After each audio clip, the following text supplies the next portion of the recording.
Stand by to launch FanStream Sports. 3, 2, 1. Let's start. Hello, sports fans. Welcome to FanStream Sports. Nothing but pure sports. This is the JP Show. JP, it is so good to hear you back on the air. Stand by. Now, here's JP. All right, welcome into a Monday edition of the JP Peterson Show, Tampa Bay's only 2-hour live stream podcast talking Tampa Bay sports. Nick Geddes from On3 Sports is with me again on this Monday. We have so much to talk about. What a weekend. It's an unbelievable weekend. The Rays just bludgeoning the Yankees the last 2 days. Who saw that coming? 9 home runs? What? Who are these Rays? Who are these 9 home runs? Who are these guys? Oh, my God. The big Jake Paul fight over the weekend, Saturday night. TJ Rives was there till all hours of the morning. He didn't start that fight till 12:20. Are you freaking kidding me? 17,000 people were there for that, and they sold that in like 3 weeks. What an event. That was incredible. We'll hit that. Big recruiting news for the Gators. They land a 5-star receiver. They're crushing it on the recruiting trail. ACC kickoff starts today. We got Florida State and Clemson news. Xander Schauffele wins the British Open. Pete Fairbanks, we're going to have a great interview from him. Evan Closkey is going to join us at 11 o'clock to talk about the stadium. He did a great commentary on the stadium. So is that enough? And I got a whole sheet more. And by the way, where the hell is Joe Biden? Where the hell is Joe Biden? What is going on? Do we have a president? Do we even have a president? And Nick Castellanos on cue hit a home run yesterday. What does that mean? You haven't seen that meme? Uh-uh. Nick Castellanos homers on every major event or something that goes sideways. Really? He always home runs. There's a list of all the crazy coincidences, and everybody was looking yesterday when Biden announced that he was stepping down from his campaign. The only thing I was worried about was him. Well, the only thing I was worried about was I was on Nick Castellanos' watch, as was so many sports fans yesterday. And then I got the notification on Twitter, and it was the video went viral of his home run because it was how in the world does this happen? And he did it in the 9th inning, down 2 strikes in 2 outs. He did it at the last possible second. So, and to get our politics even more messed up in our sports, Taylor Walls hits a double, does the Trump thing. They put that up on Twitter. The Cardinals, who was it? Nick hit. I forget who it was. Hit a home run. He's doing it in the dugout, and Twitter goes bananas. So now we're dealing with that as well. It doesn't get any more bizarre.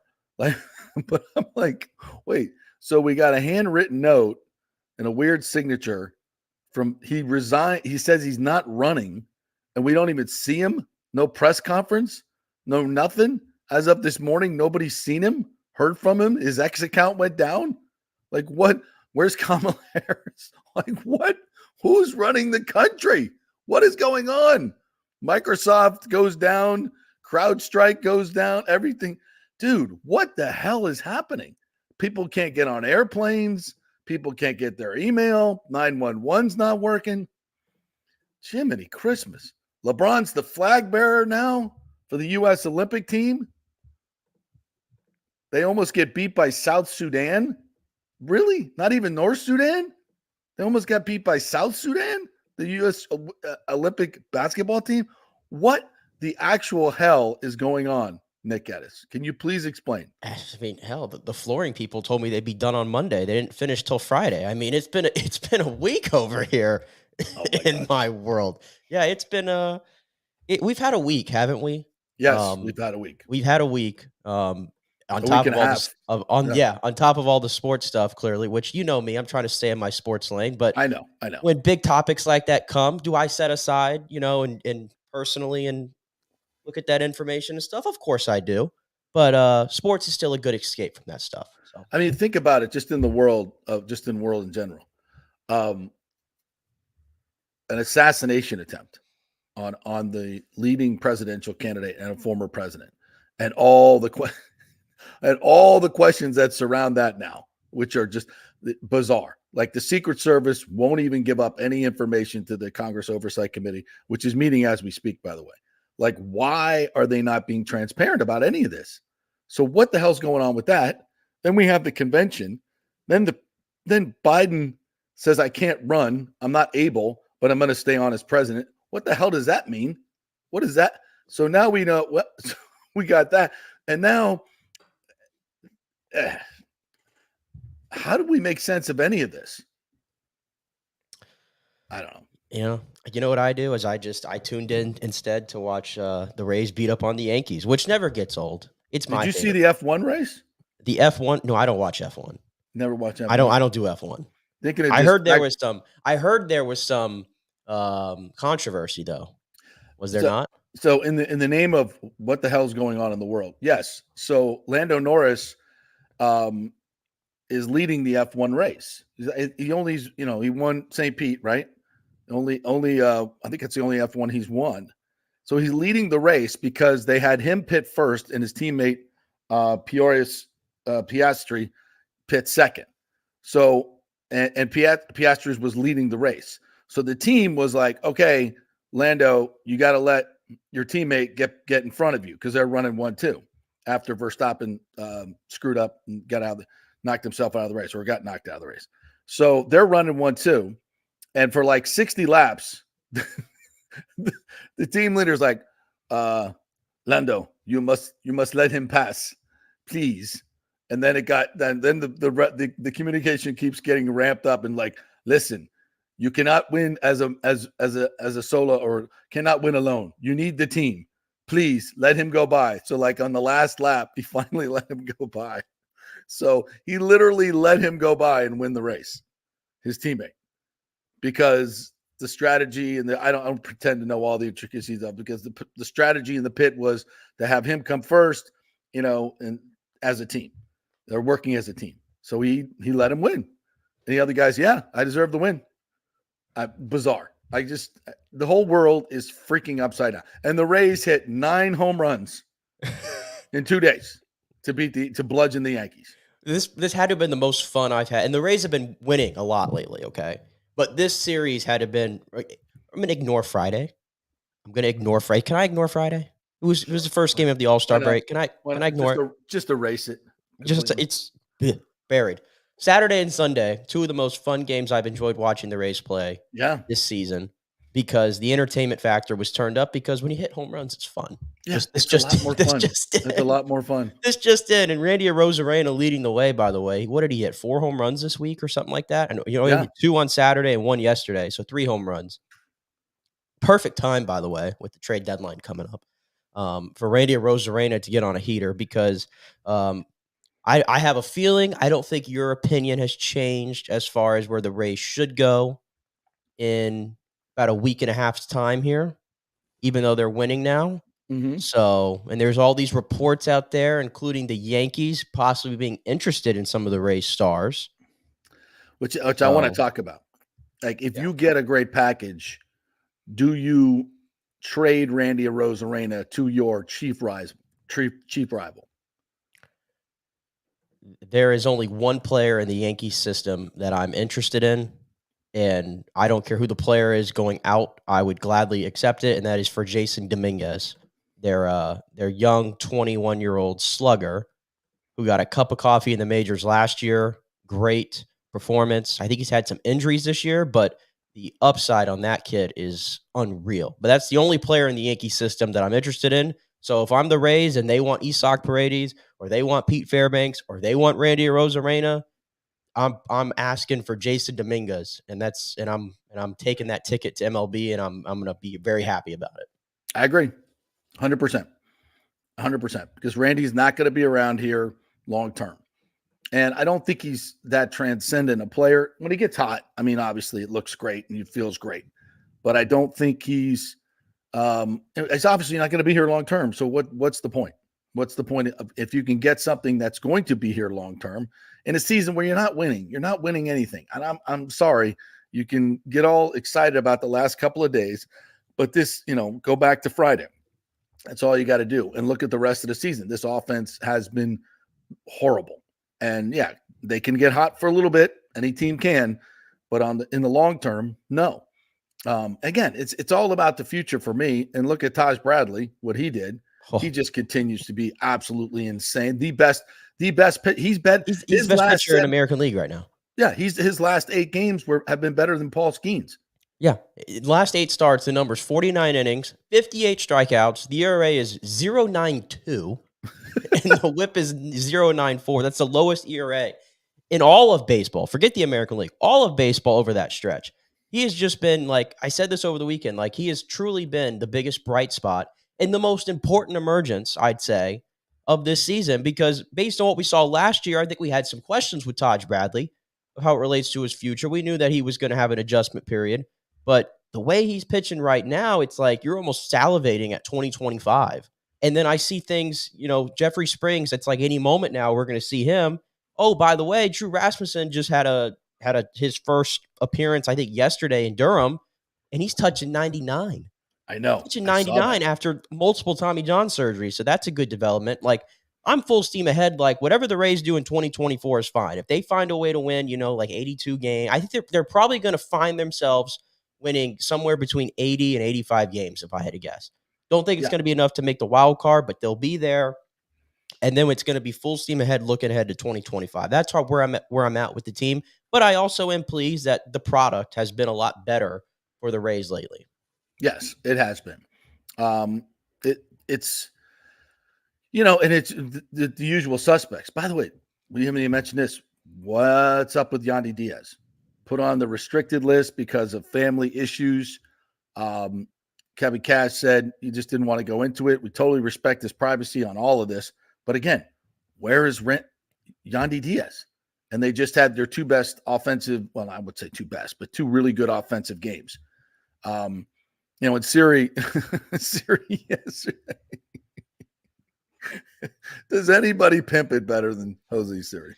Listen, I don't care what he does. When you're playing the Yankees, I feel like all the unwritten rules, so to say, are out the window. I don't care. It's funny. I just have fun, man. If you want to do a 35-second trot around Yankee Stadium while you're beating up on them, and the Yankees are playing baseball that is only worse right now, the only team worse than the Yankees right now over the last 40 games is the Chicago White Sox, and you want to pour it on to them. Baseball. They've won 9 of their last 30 games. Right. If you want to pour it on to them inside their house with their fans booing, by all means, have at it, Jose. I'm here for it. I'm here for it. Absolutely here for it. And then Judge hits his bomb off of Adam, and God, that was a freaking bomb. Well, makes it 5-3, right? I was going to say you spun one over the plate, but I don't really know if it spun. It just kind of Jesus, he murdered. He knew it right away. And I'm going to say that the pitch that Fairbanks, he throws it right over the middle of the plate, but lower, and Judge barely missed that one. On contact, I was like, oh my God, he just hit that one 500 feet dead center. But then I see Siri coming in. I'm like, woo. That was how about that double play? And I don't know if you saw this. So Soto's up, bases loaded, and a well-timed B is sent in to distract him. And actually, he actually threw a pitch, and Soto jumped out of the box. It was a ball, luckily for him. So he got back in and absolutely smashes one to first base, and Paredes scoops it, and they turn a 1-6-3 double play, or 3-6-1 double play. Like, absolutely phenomenal double play with the bases loaded. That was a huge defensive moment in the game. And then, of course, Randy gets the home run. Siri gets the home run to give him a little distance. And Fairbanks, barely makes it stand up. But that's, and Cash was asked after the game, we'll hear this in a second, about walking Judge there. I got to walk Judge there. I could see both arguments for it, but I believe you would have brought the game-winning run to the plate there. Mm-hmm. Mm-hmm. And yeah, I think that's you want to have faith in your lockdown closer and Pete Fairbanks there. Yeah, I think. And I know. Do you think that's why he doesn't walk him? Because Fairbanks, let's just be honest, is a little bit. He's a little different. He's a little different. When we get to Pete's little presser after, there's in typical Pete fashion, there's a great exchange with a reporter who I'm not sure who it was. I don't recognize the voice. It sounds like somebody new. And he was asked about that. New So Yorker. Could be it a might New have been a Yorker. New York media, but it was an interesting exchange. They have so many beat writers. They send them into the opposing clubhouse. Right. So anyway, a great win. And, as much as I would like to get on, how many times have other people done this? I haven't taken the bait. Here we come. This is the turn game that's going to turn the season around. I just don't see it. As much as I'd like to, them to get on a run and take 3 or 4 from the Yankees. So play a day game today. I just don't see it with this offense. But I'm hopeful that they can make some deals. And did you hear Neander's interview on the pregame show? I did not know. I mean, it was just like he could not have. I thought he was, holding a razor blade to his wrist. I mean, he's just like, yeah, I just, we've got to win today. We just got to win today. And I don't know if it was Neil or maybe Chris was trying to, I think maybe it was Neil who was doing the interview. He's trying to get him to talk about deadline or anything. He's like, we just got to play well today. Haven't been, it's not our our best team this year. It hasn't been a great year so far. We really hope we could pick it up in these last 9 games. It's like, well, how many do you have to win? He goes, 9. We have to win all 9. Like if we're going to do anything, we have to win all 9. It was just like, it was like such a we're done defeatist attitude. And it could be playing possum, right? Could be playing possum. But I hope that they're in total sell mode. I really, really do. I think this team needs a facelift and a rejuvenation of young, explosive bats. They've got to find some explosive bats. Yeah. And I mean, Neander's in a tough position because, I mean, as where they sit right now, they're 50-49. So they're a game above 500, but we've talked about it. They've gotten to 500 already a few times here recently. They've gotten a game above, but they don't have staying power. They're not able to grow that, get 3-4 games over 500 and sustain that. They haven't been able to do that. But at 50-49 and where they are right now, they sit 4.5 back. And in theory, it's like we still have a lot of season to go. 4.5 is not the craziest thing to make up. So that's what makes it there. There's a lot of teams there. It just makes it difficult if you're a GM to say, hey, we are over 500 and now we're going to go into full sell mode. It's just tough to do that because as a GM, you're still thinking at this point, hey, we want to get into the playoffs and anything that happens. And I think a team should operate like that for sure if you feel like you have a shot. But the thing is, it's like if you look at the underlying numbers, look at the teams that are around and just look at run differential. The Rays' run differential is -58. Yeah. Again, we've been saying it. It's a miracle they are where they are. Right. And the teams around them, like Seattle, Boston, Kansas City, they're all well over, on a run to in a positive run differential. The Rays at -58. Even the teams that are right behind the Rays in the standings in the wild card, the Tigers and the Rangers, their run differentials -3 and -2 respectively. They're not even in the ballpark of those teams from a run differential standpoint. But, the pitching has come alive lately. And, are they going to hit 9 home runs every series? No. So I think they're in a tough spot. But you have to look at it in total, right? If you're a buyer right now, if you're a buyer for the Rays, you're telling me you're going to give up future assets, which you don't have a lot of, by the way. You got some really good ones, but you don't have a ton of them. You're going to give up future assets for this team this year to try and do something? I'm not advocating for them to be a buyer. To me, the 2 options that they have on the table are to decide if they want to flip Randy Arozarena, Pete Fairbanks, Isak Paredes, depending on the deal, or if they just want to stand pat and play out the season. That's the only 2 options I see. Bucks Rays Bolt says, hope Rays are buyers at the deadline. No. I don't want them to be buyers. Or at least if they're buyers, it's all somebody's unloading something and just from a salary standpoint. And we're never taking on big salary. That's not happening. So no. And if you're a seller, now you're getting rid of assets that just aren't. I don't think they're championship assets. As much as I love Yandy Diaz and he's a great dude, if you can get something significant for him, and I think you should be able to, he's a freaking batting champion. Well, the problem right now is Yandy on the restricted list. There's really nothing you could do there. But he'll be back. Hopefully this is just a short-term issue with his family, and he'll be back. And he really, really starting to hit the ball really well, everybody knows he can. And so he's an ass, and I think you can get something good for him. Arozarena, smoking. He is absolutely – and somebody's got it. The Braves are looking for an outfielder. I think they may have made a move though. They just got Whit Merrifield today, but Yeah. you know. All right. So there are teams out there that need some power, and Randy has proven himself in the postseason. So I think he can bring significant assets back. And then there's Zach Eflin, who has not been tremendous, but he's still, and there are a lot of people that need starting pitching.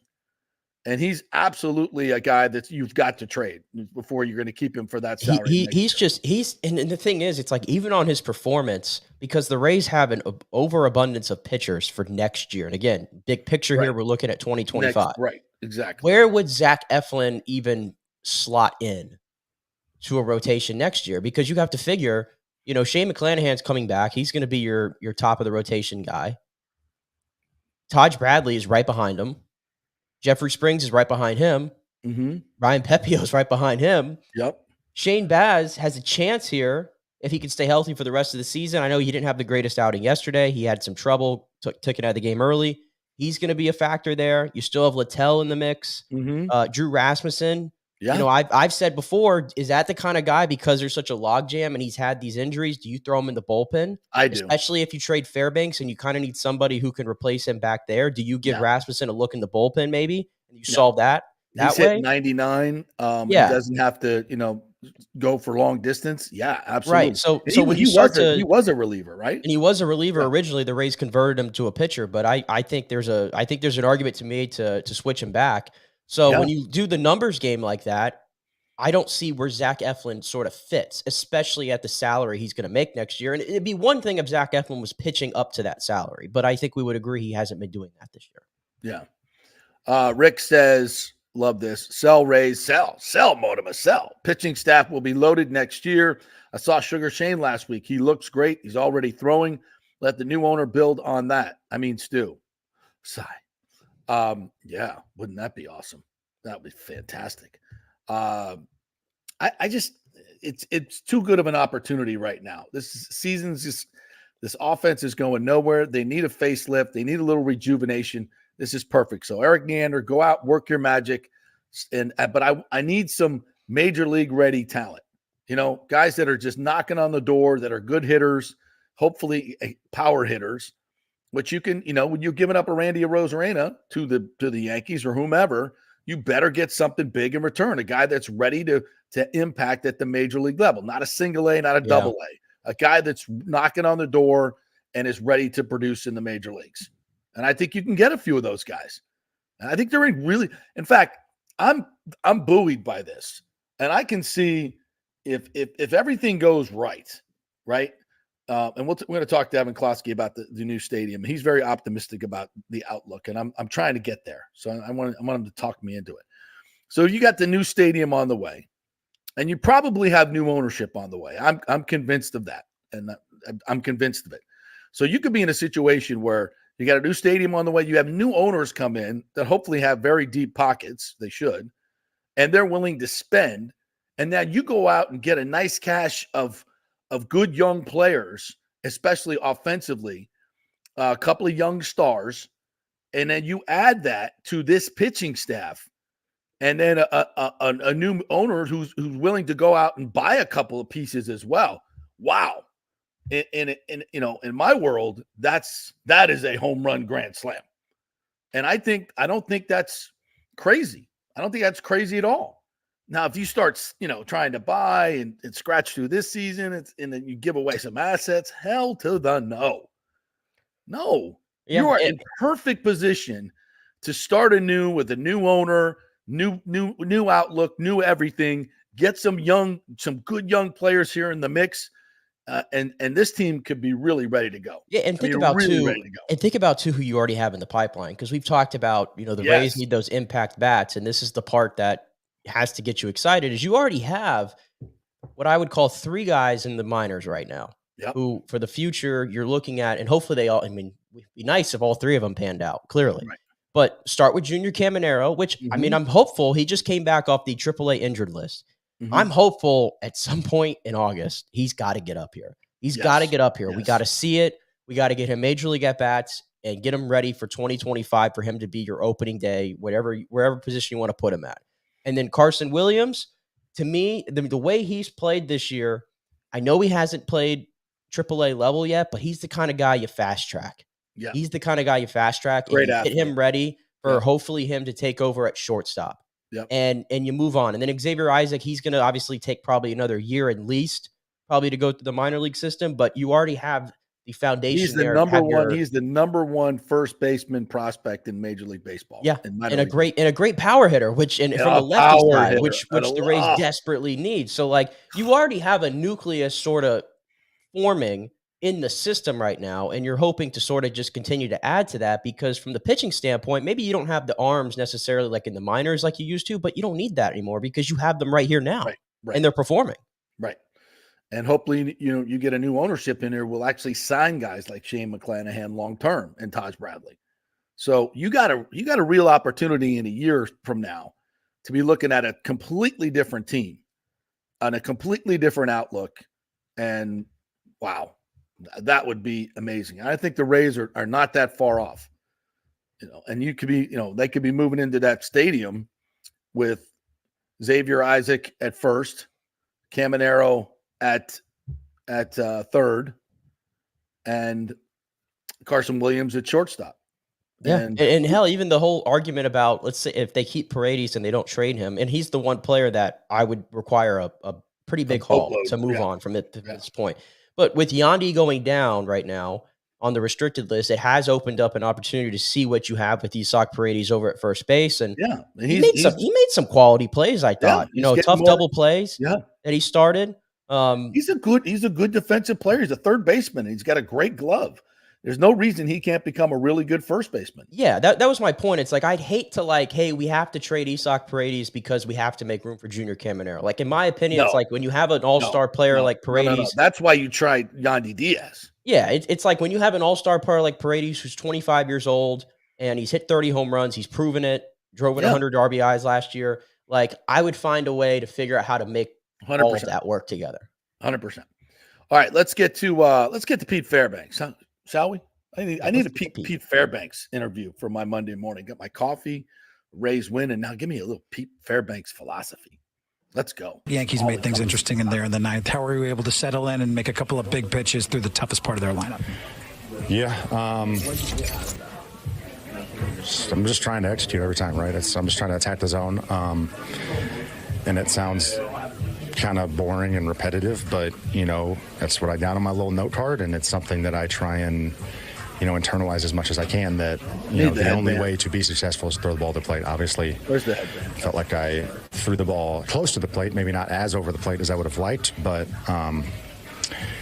was able to get a couple big outs when we needed them, and then had maybe to reference Inside Out, one of my core memories of my first purposeful balk in the big leagues. Well, you were able to recover from it nicely. Can you speak to, maybe not just in your inning, but the way the defense played tonight? A couple of really big ground ball double plays. Isak with a big liner that he grabbed early on. How key that was to this ballgame? Yeah, I mean, I think that, when you work yourself into trouble, you got to rely on the people behind you to, help you out of it. And we got some pretty good dudes back there, and they showcased that tonight. I think we're really used to it up the middle, with the guy we have at shortstop, and then the other two and their athletic abilities to, get to some stuff. But, when you mix in some corners in there, I think that's a recipe for a pretty good defense, and the ability to, throw the ball over the plate and trust that things will happen. After the opening game of the series, the way you guys have responded offensively, coming out and punching this team in the mouth, how proud of you of the way this ball club has resounded here? Yeah. I think even in the first one, we might not have had our best at-bats, but we were able to put some together. I think that, having a few good at-bats goes a long way in terms of feeling that into the next one, and then you have a good at-bat, you have some success, and that, kind of compounds on itself, right? It's like, throwing a big pitch when you need to, you then, that is going to stay with you and go on. And I think that, the phrase that hitting is contagious has been very applicable to, what we've done over the past 18 innings. Did you think after Soto's double, if Kevin would order a walk to Judge? We want to put the winning run on base? No. We want to bring the winning run up? First base we want to bring the winning run to the plate? It's been done. I trust myself. Okay. Right? I'm going to go try and get the out. And I don't think that was a thought in Kevin's mind. Okay. Have you rehearsed the intentional walk before? Or thought about it? No, I tried to make it as blatant as I could possibly do without dropping the ball and like kicking it off my foot or doing something weird. And it actually took everybody longer to catch on when I started going like this, like not that rhythmic. I feel like that should have been, something that they should have caught a little quicker. But hey, worked out well. What is your thought process in doing that? Well, Mark, I don't like it when they tell them at the plate what's coming. So I'd prefer if they weren't on second base. Is there a sense that this was a pretty big win, given we've all talked about this importance of this stretch? Neander's talked about he's going to, this will shape his decision making by the deadline, how you guys play. Let's stop right there. That's it. That's interesting. So he definitely knows that the Yankees love to do that. Well, all teams do it, and that's part of baseball. I'm not going to get him off of second base. You want to get him to third. Can they refuse? It's like a putt that you want to give a putt.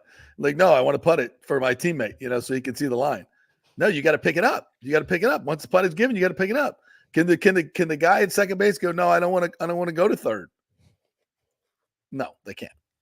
I still am I'm stuck on the blank stare or the death stare rather that he gave that reporter when he asked him about Can we go back to that? Yeah, let me go back to it. Yeah, there it goes. Here it is. Here we go. Did you think after Soto's double, if Kevin would order a walk to Judge?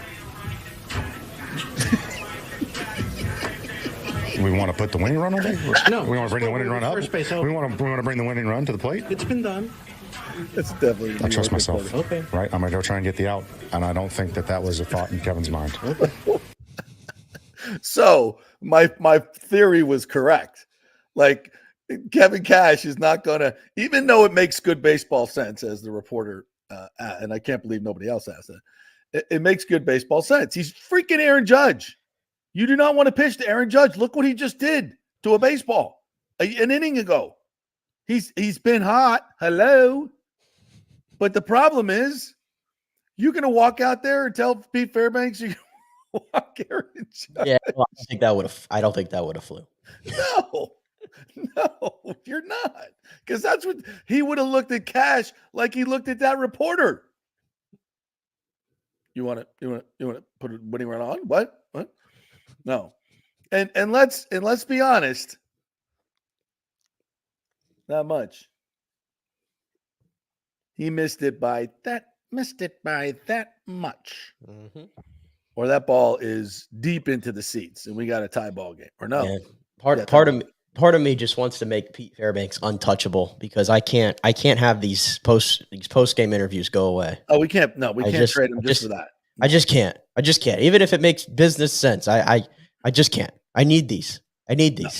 And I don't think you want to trade him. I don't. Again, what are we getting back? That's the whole thing. I mean, nobody's untouchable. I keep going back to last year, and I know every deal's different. But again, a baseline last year, the Royals had Aroldis Chapman, and they traded him to the Rangers for Cole Reagans, who this year is one of the Cy Young contenders for the Royals. Totally transformed their starting pitching. You got to make that trade. That's what I'm saying. It's like if you get something like that of that haul, and that was for Aroldis Chapman, who's like 8 years older than Pete Fairbanks and is like a roller coaster completely. Right. It's a different profile player right here in Pete Fairbanks. So, yeah.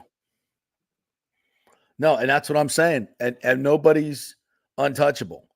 And by the way, if I'm not mistaken, even if Fairbanks is not on a long-term contract, so you could, if you wanted to come back next year, he could. So trade him. Hell yeah. Yeah. It's just, that is, and this is what I'm saying. This team is set up to do something really special next year and the years beyond. If you can go make a trade like that one, like you just mentioned, by the way, there was the 40 best rookies. I saw it on Twitter this weekend. Nary array in the 40 best rookies this year. Obviously, we don't have but that's never the part with the Rays. The Rays always have good young players. We don't. Not right now. Not ready to control or not contributing at the major league level. But we're really, really close. We're really, really close on a couple of guys. It just seems like the right time. It really, really does. All right, let's play Cash and get his. Wait till you hear his answer when they asked him about Walking Judge. Part of the Yankees lineup, and Fairbanks was able to get it done. Yeah, he really bared down, made some big pitches. I mean, that's not a fun lineup to navigate through, and you just know how talented those guys are. They can miss hit balls and knock them out of the ballpark. So he made big pitches. Like the way that we played the game. We got some early runs, which was nice, but our bullpen really came in and did a nice job throughout the course of that game. Speaking of big pitches, I know Boz didn't have his best command today, but made a couple of really big pitches for you early on. Yeah, he did, to prevent runs. I mean, he did do a nice job. He fell way behind on Soto, and Soto, unloads on one, and glad that he put it on the ground that we could turn the double play on. So good for him to staying competitive in the zone. 8 homers in this series. What's allowed your offense to come to life? I don't know. I mean, I think that we're capable of doing things like that. We just haven't had that consistency, but these guys are capable of hitting a lot of homers.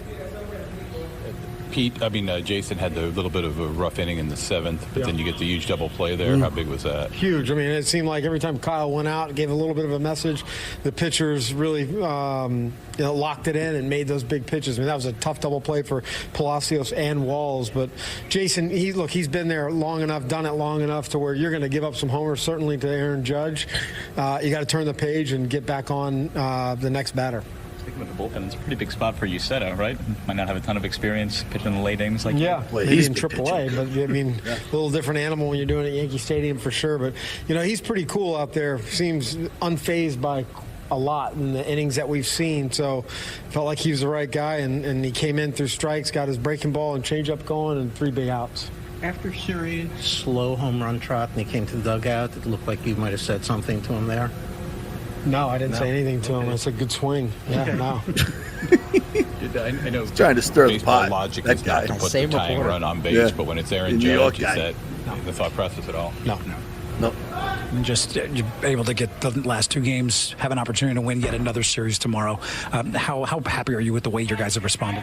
Look, we've been playing well. I'm glad that it's continued through the break. We got a big game tomorrow. Rodon's tough, but like the way that we're swinging the bats and see if we can get lit some runs early on. Morgan sign from Randy, 3 home runs in the last 2 days. Yeah, really good signs. I mean, even the last at bat right there off Weaver, I think he ended up striking out. But I mean, he's either getting a hold of it or he's just missing it with some really good swings. Anything more on Ryan if he's getting out of there today? I haven't heard. No. Okay. Yeah. What was the sequencing on the Josh Lowe reversal play there? Like Boone went out, and then they did the challenge, then you went out. Once they call interference on the backswing, he goes back regardless. But if the play continues and like they did, throw him out, they can review it and get the out call.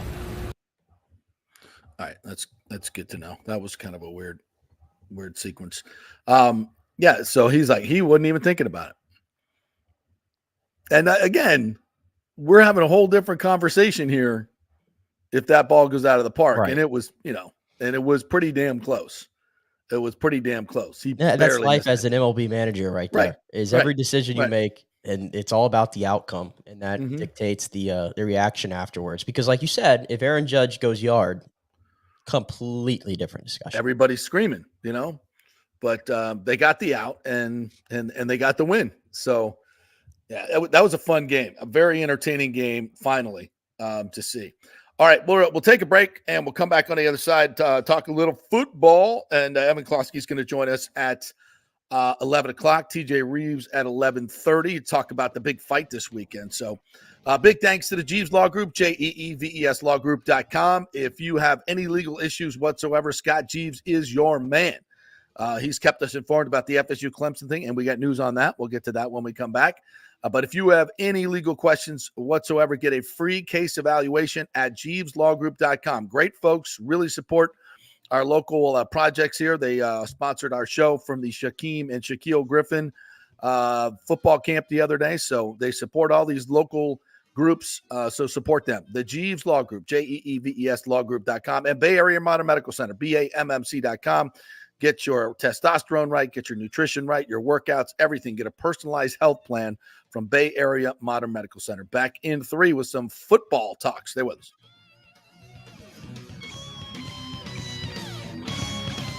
Get ready to dazzle this summer with the largest jewelry collection at the Gold and Diamond Source. Feel the heat of July with the fiery brilliance of ruby. That's July's birthstone, ruby.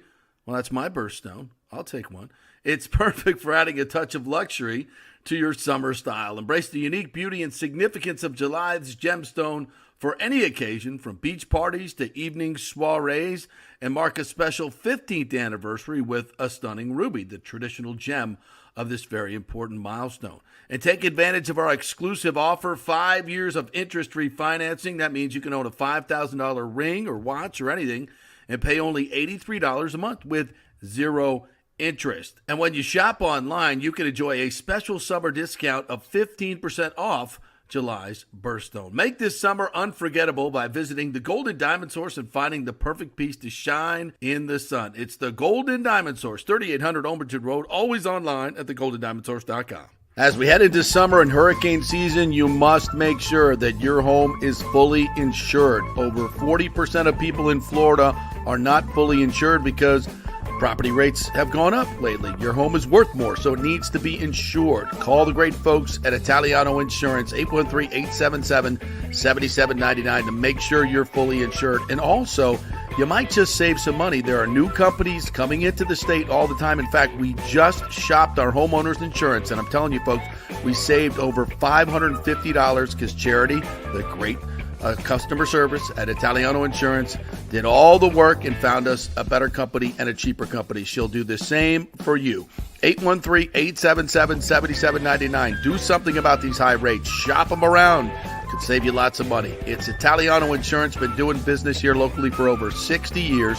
813-877-7799. Tell them JP sent you. Hey, Tampa Bay sports fans. This is two-time LPGA major champion Jane Geddes here. After winning the U.S. Open and 10 other LPGA events, I wanted to try something completely different. So I came right off the top turnbuckle and landed in the crazy world of WWE. And yes, you heard that right. That's WWE. Working for the Vince McMahon as the VP of Talent Relations for the company. Now, though, I want to work for you. Everything I've done in my life, I've done with incredible passion. And now I've turned my focus to leading the best real estate team in Tampa Bay, the Geddes Gordon Group with Keller Williams in South Tampa. If you're looking for a new home, an investment property, or looking to sell your current home, we will give you major championship level service. When you choose Geddes Gordon Group, you become part of our inner circle, like family. So if you're looking for a few golf tips or a golf course view, we're going to stripe it right down the fairway. Call me at 813-485-6808 or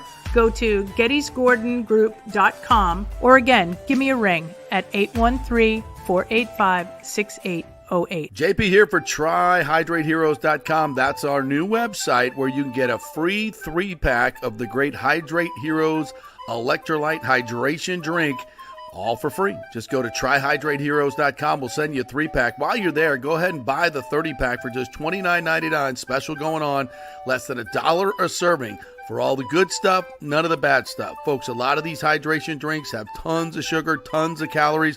Hydrate Heroes, just 5 calories, and they have all the electrolytes in there, plus other stuff that's going to benefit you. A mushroom blend that will help with inflammation. So much other good stuff in there. None of the bad stuff. It's Hydrate Heroes. Go to TryHydrateHeroes.com and get your free 3-pack. The new Tropical Punch flavor is out, and it is fantastic. They'll send you some. Just go to TryHydrateHeroes.com. Get all the information there.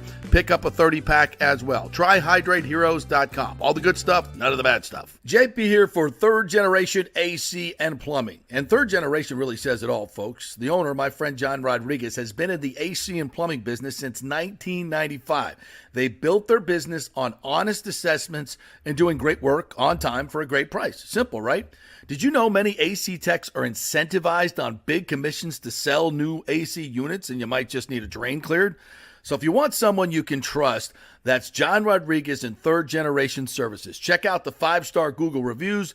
If you have a plumbing or AC emergency, call 813-961-8024 and a human will answer the phone. That's 813-961-8024 or go to thirdgenerationplumbing.com. Let's go. Right now, back to the show on FanStream Sports. Peterson Show, brought to you by the Rogers Park Top Tracer New golf range. It's all the rage. You're starting to see these built. There's one here over in Orlando that's getting like rave reviews, but you go try to get a bay over there, it's $65 an hour. For $25 an hour, you can go to Rogers Park and get a top tracer bay.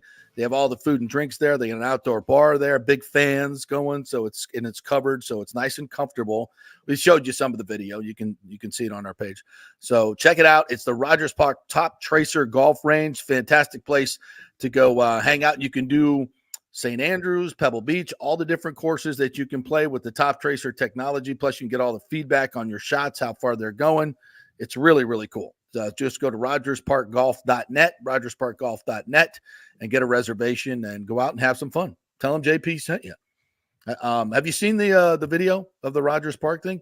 We got to get you out there, Nick. It is really, really cool and super fun, and you can play all these different courses.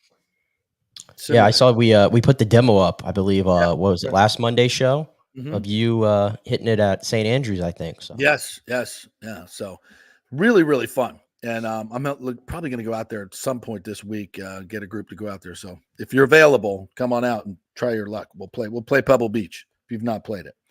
All right. Want to get into some football news. And this is kind of, I don't know, sketchy stuff. It's ACC kickoff today. So Florida State, Clemson, all the teams that are suing their conference will be there to talk about football. And obviously the questions will come about conference realignment. The ongoing legal situation, Florida State's got a couple of really big wins on the venue, and then disclosure in terms of the ESPN, the super secret probation, double secret probation agreement that has been locked in the vault in the tablets up in the ACC office forever. So that's now going to be, won't be public. Well, it might be public. It might find its way to the public. You never know.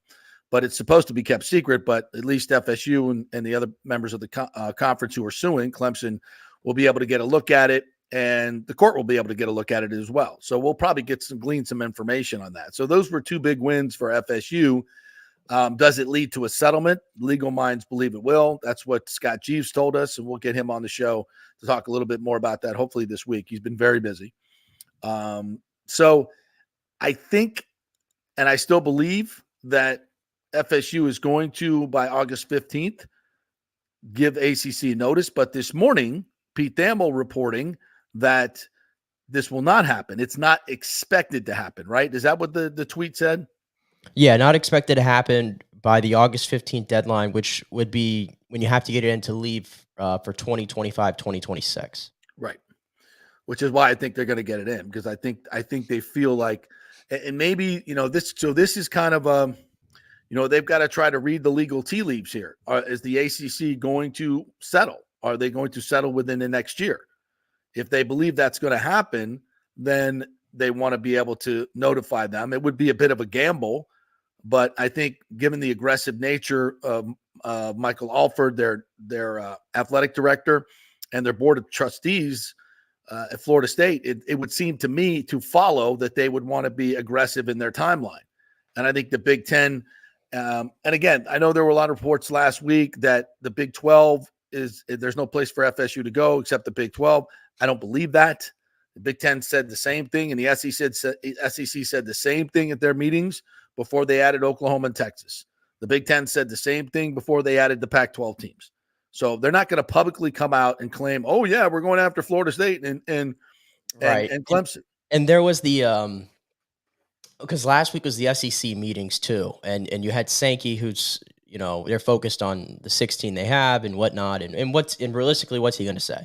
Right. He's not going to dabble into ongoing litigation that's going on with another conference and two of its teams. Yeah, because that could get them in legal trouble. And then he had the quote. I don't know if you had seen it, but he talked about we thought Georgia was one of the 4 best teams in the nation last year, and they didn't get into the playoff, and we didn't raise a banner and call ourselves national champions, and everybody took that as a shot at Florida State.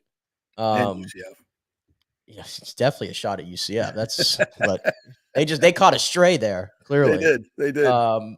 Take that as what you will, but no, I really don't think the SEC is on the table. Truly, But by the way, that's such a jerk move. Like Sankey, you and ESPN collaborate for the first time ever to rob a Power 5 champion, an undefeated Power 5 champion, of a spot in the Final Four, and then you want to come back with that nonsense. That nonsense. What a hack job, Sankey. Come on, you're better than that. It's hard to get a real footprint on where we are because I mean, I was watching. What was it? ESPN this week, and Paul Feinbaum, and I know he's not exactly the apple of a lot of Florida State fans' eyes, but he had a quote too about Florida State and Clemson overplaying their hand, and said that he thinks that North Carolina would actually be the most desirable team for the SEC to look at, which is on the surface it seems I don't buy that. But and into the whole Big 12 rumors, it's like I've seen enough people who are in tune with what's going on in Florida State that have basically said like, yeah, I don't believe any of this stuff in regards to like the Big 12. And I think it would have to take a lot for it to come to that. Yeah, I agree. And we discussed the Brett McMurphy article at length. And if you want to see that clip, by the way, it's on our YouTube page. We did about 20 minutes on it. I think it's real interesting and fun. So go check it out. But we basically said that, you can go find people, in the Big Ten that are going to crap all over FSU because they haven't behaved like they should. They haven't been good partners. When, as I mentioned in that previously, that any of these other administrators would do the same damn thing, or they're not doing their job. You have to, as an athletic director, maximize your athletic department's ability to get revenue, because and now, especially with paying of players, that's going to be your lifeblood as far as competing on the field, right? With NIL. So it's like, you want to have the same salary cap as the SEC and the Big Ten teams. It's an existential threat. And that's why FSU has gone to such great lengths to do it. And, Oklahoma and Texas and all these the Pac-12 was dissolving. They didn't have to get out.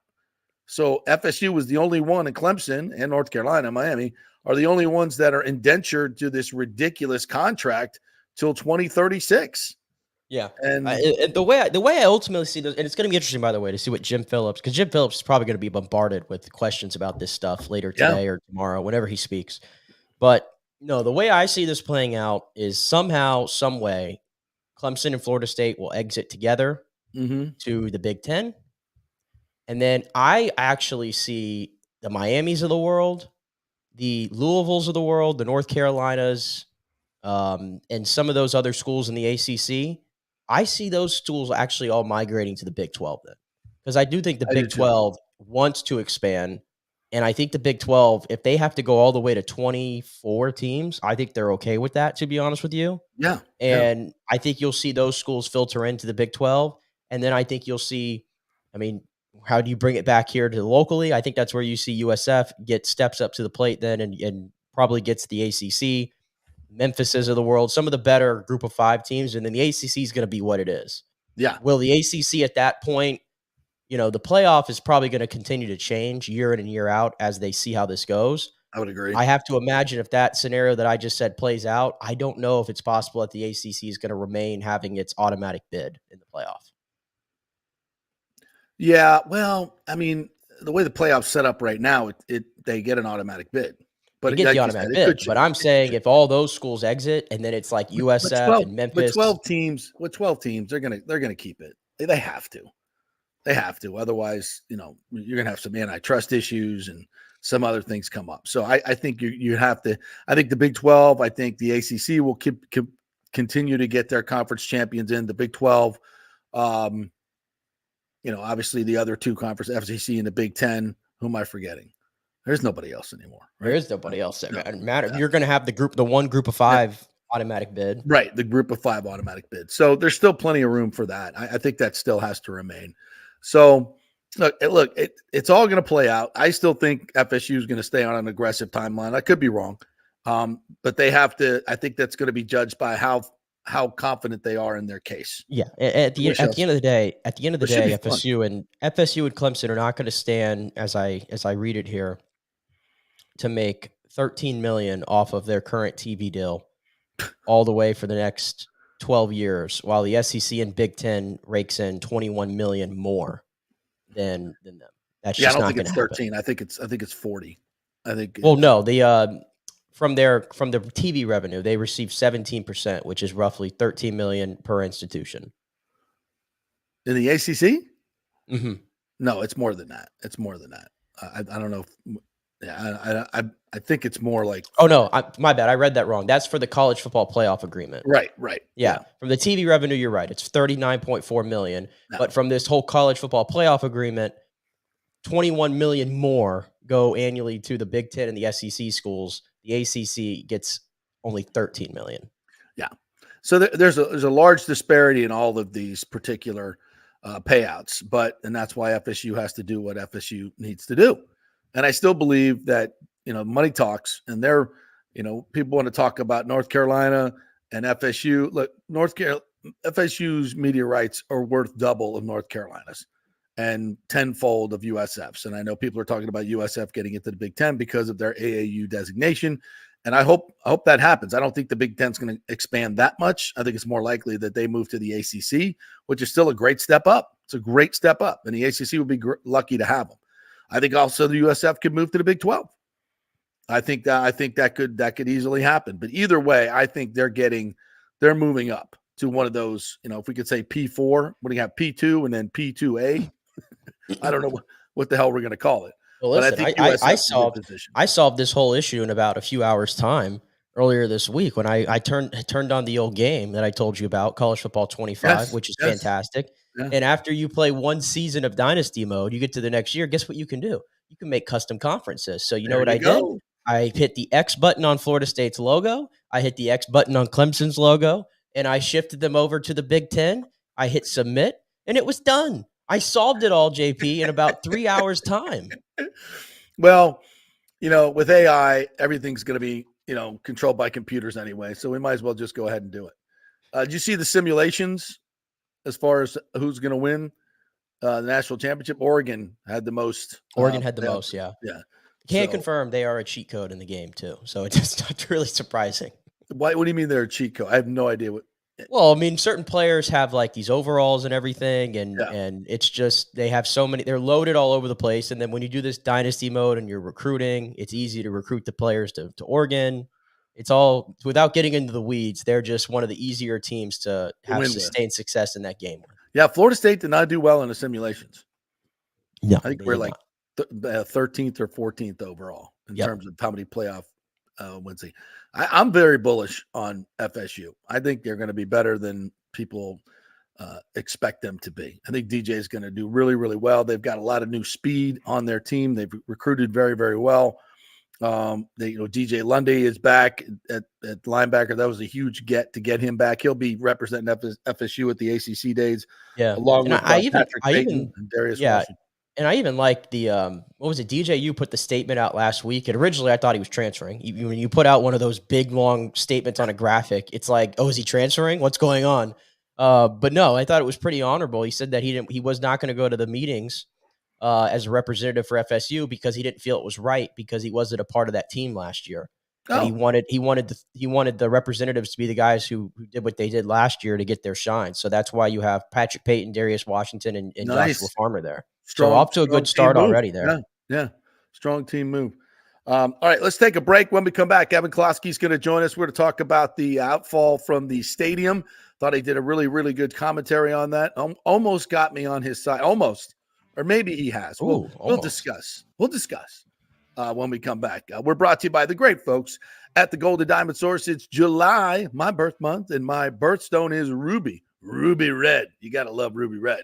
15% off on all online ruby orders. They've got some beautiful diamonds and rubies. That diamond and red ruby combination, absolutely gorgeous. So head on in there and grab you some of that at the Golden Diamond Source for July. 3800 Olmsted Road, always online at thegoldendiamondsource.com. And by Third Generation Plumbing and AC, great folks over there. You're just looking for somebody honest, right?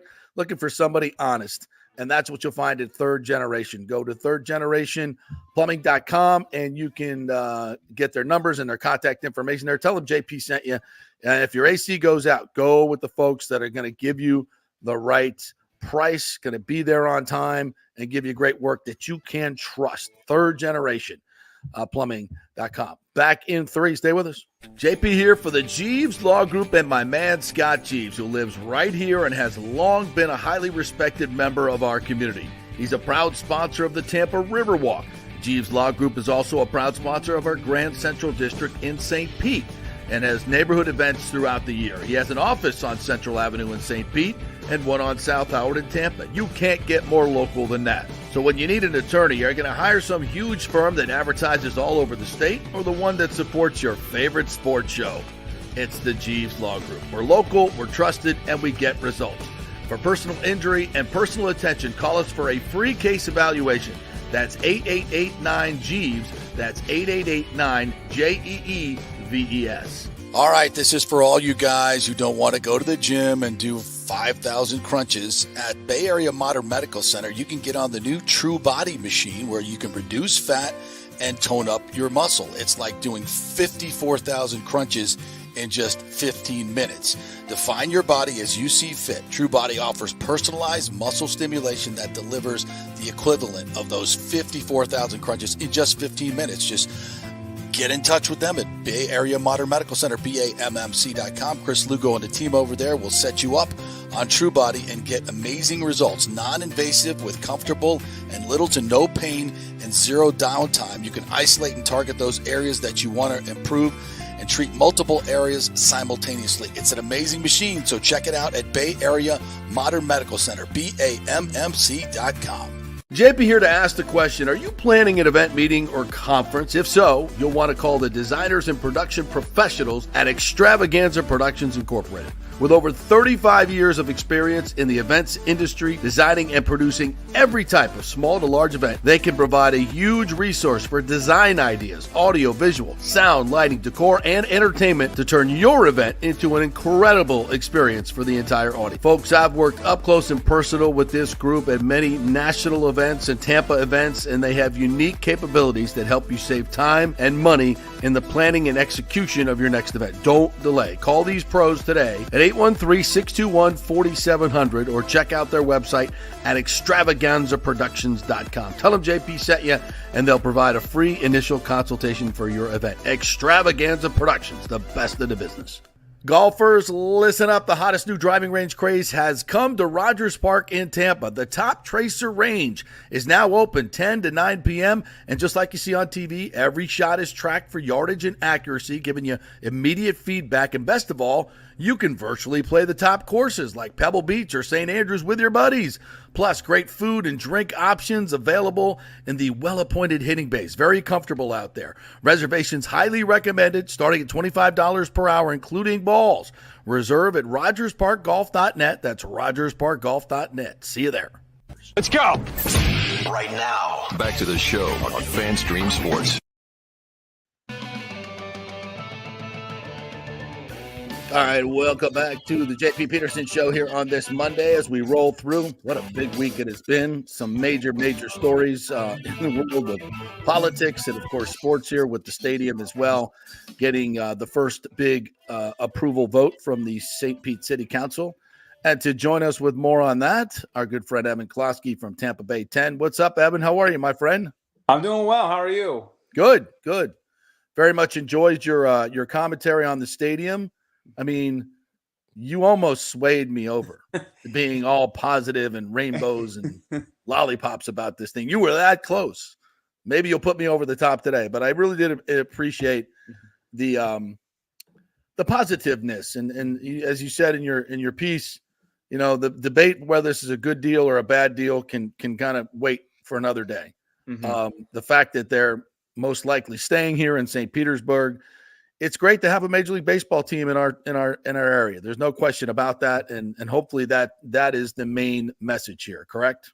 Yeah, I mean, you know, especially for me, I just felt like after watching so many city council meetings, you know, the debates, and they're all worthwhile debates, by the way. That's you know, certainly not poo-pooing people who, you know, don't like the deal, people who have legitimate gripes about the deal. That's, you know, something that is worthy of discussion. And you know, the fact is, I'll say that St. Pete is not new in the fact that they went through kind of just like a council to make a vote versus going to the public, right? That seems to be the new way of doing things, which is a the discussion public for another. roundly rejected.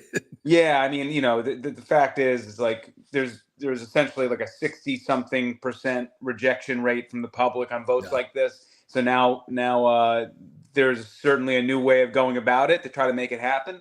But yeah, I just wanted to kind of take a day being like, whether you're for or against it, I don't think people were against baseball being here. Generally, everybody wanted baseball here. They just wanted the right deal to be here. So it's like, hey, I know that there might be some winners, there might be some losers in all this discussion or the way that they feel. But in the end, like we all did get something we wanted, which was baseball in our area for the next 35 plus years.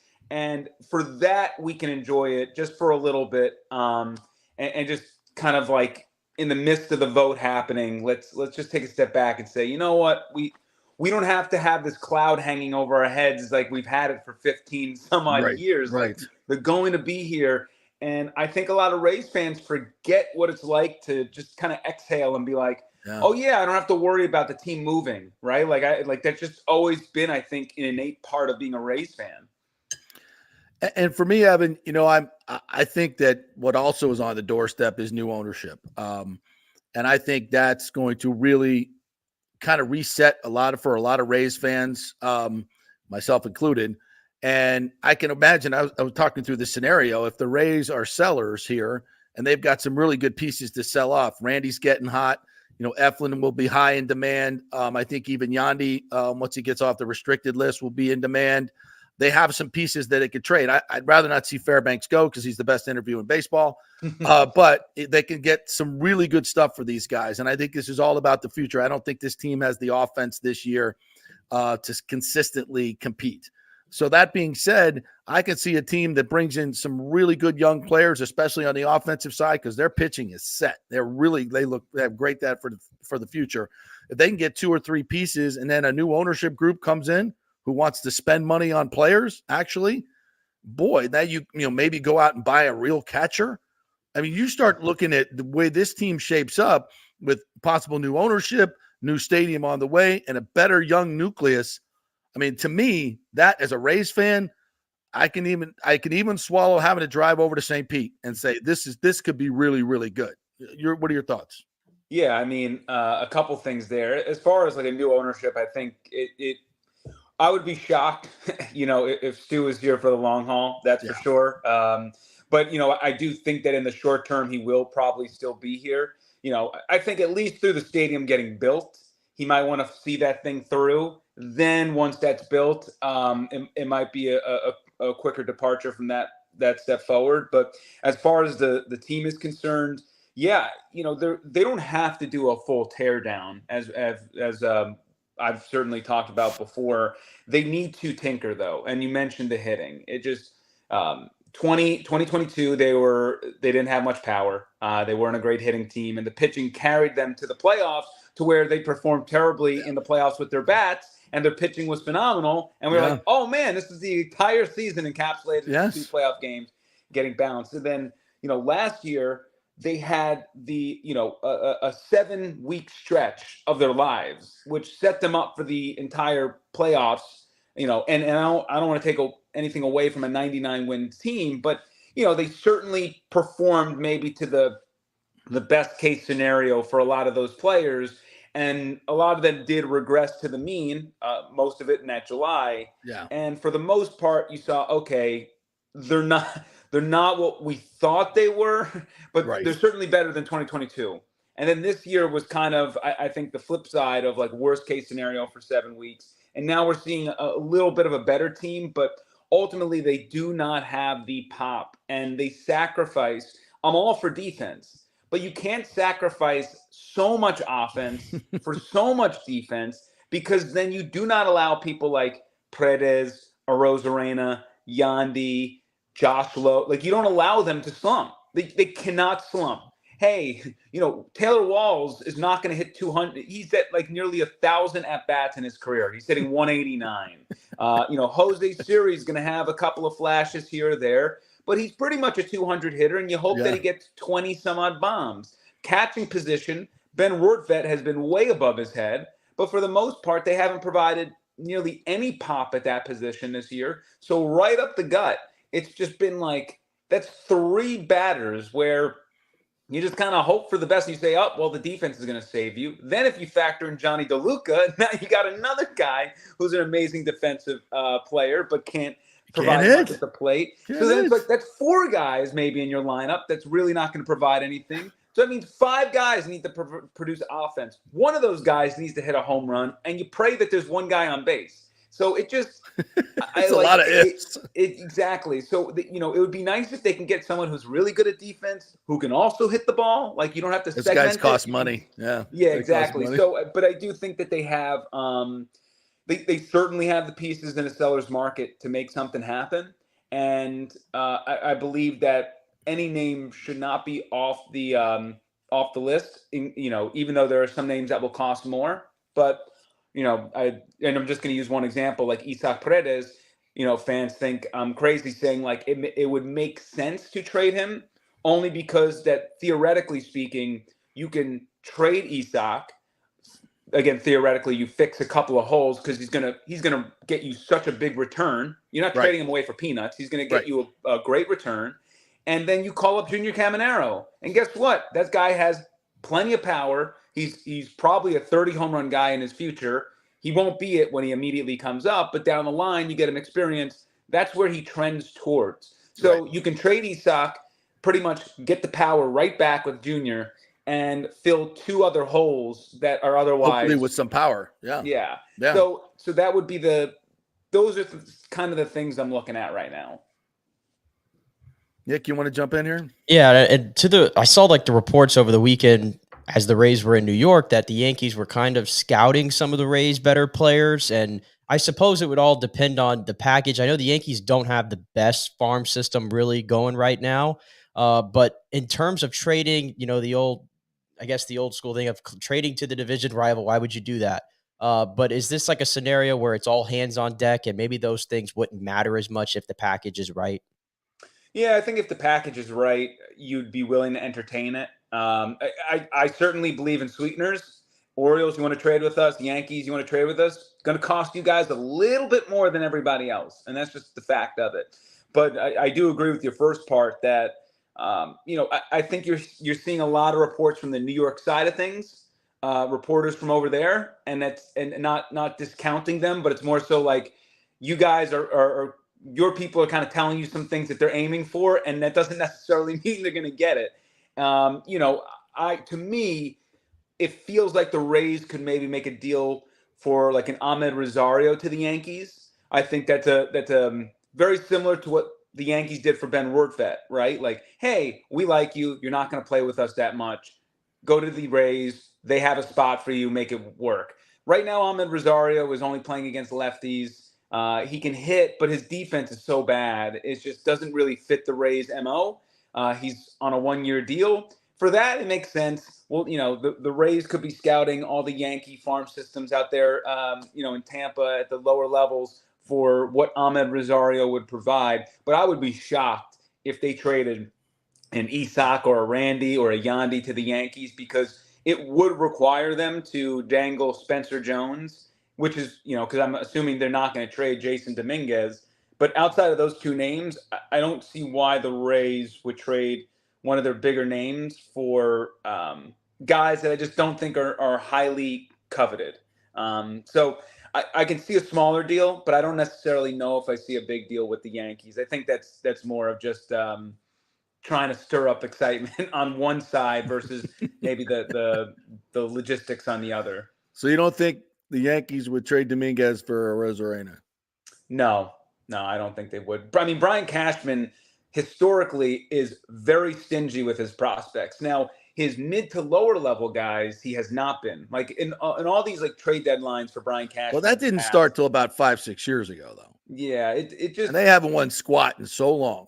Yeah, and it just, Cashman is, we don't get to follow. I mean, I have a lot of friends that are Yankees fans, grew up in New York, so I definitely have watched Cashman from afar. He's also kind of very regimented in his process and does not break stride, even though you want him to.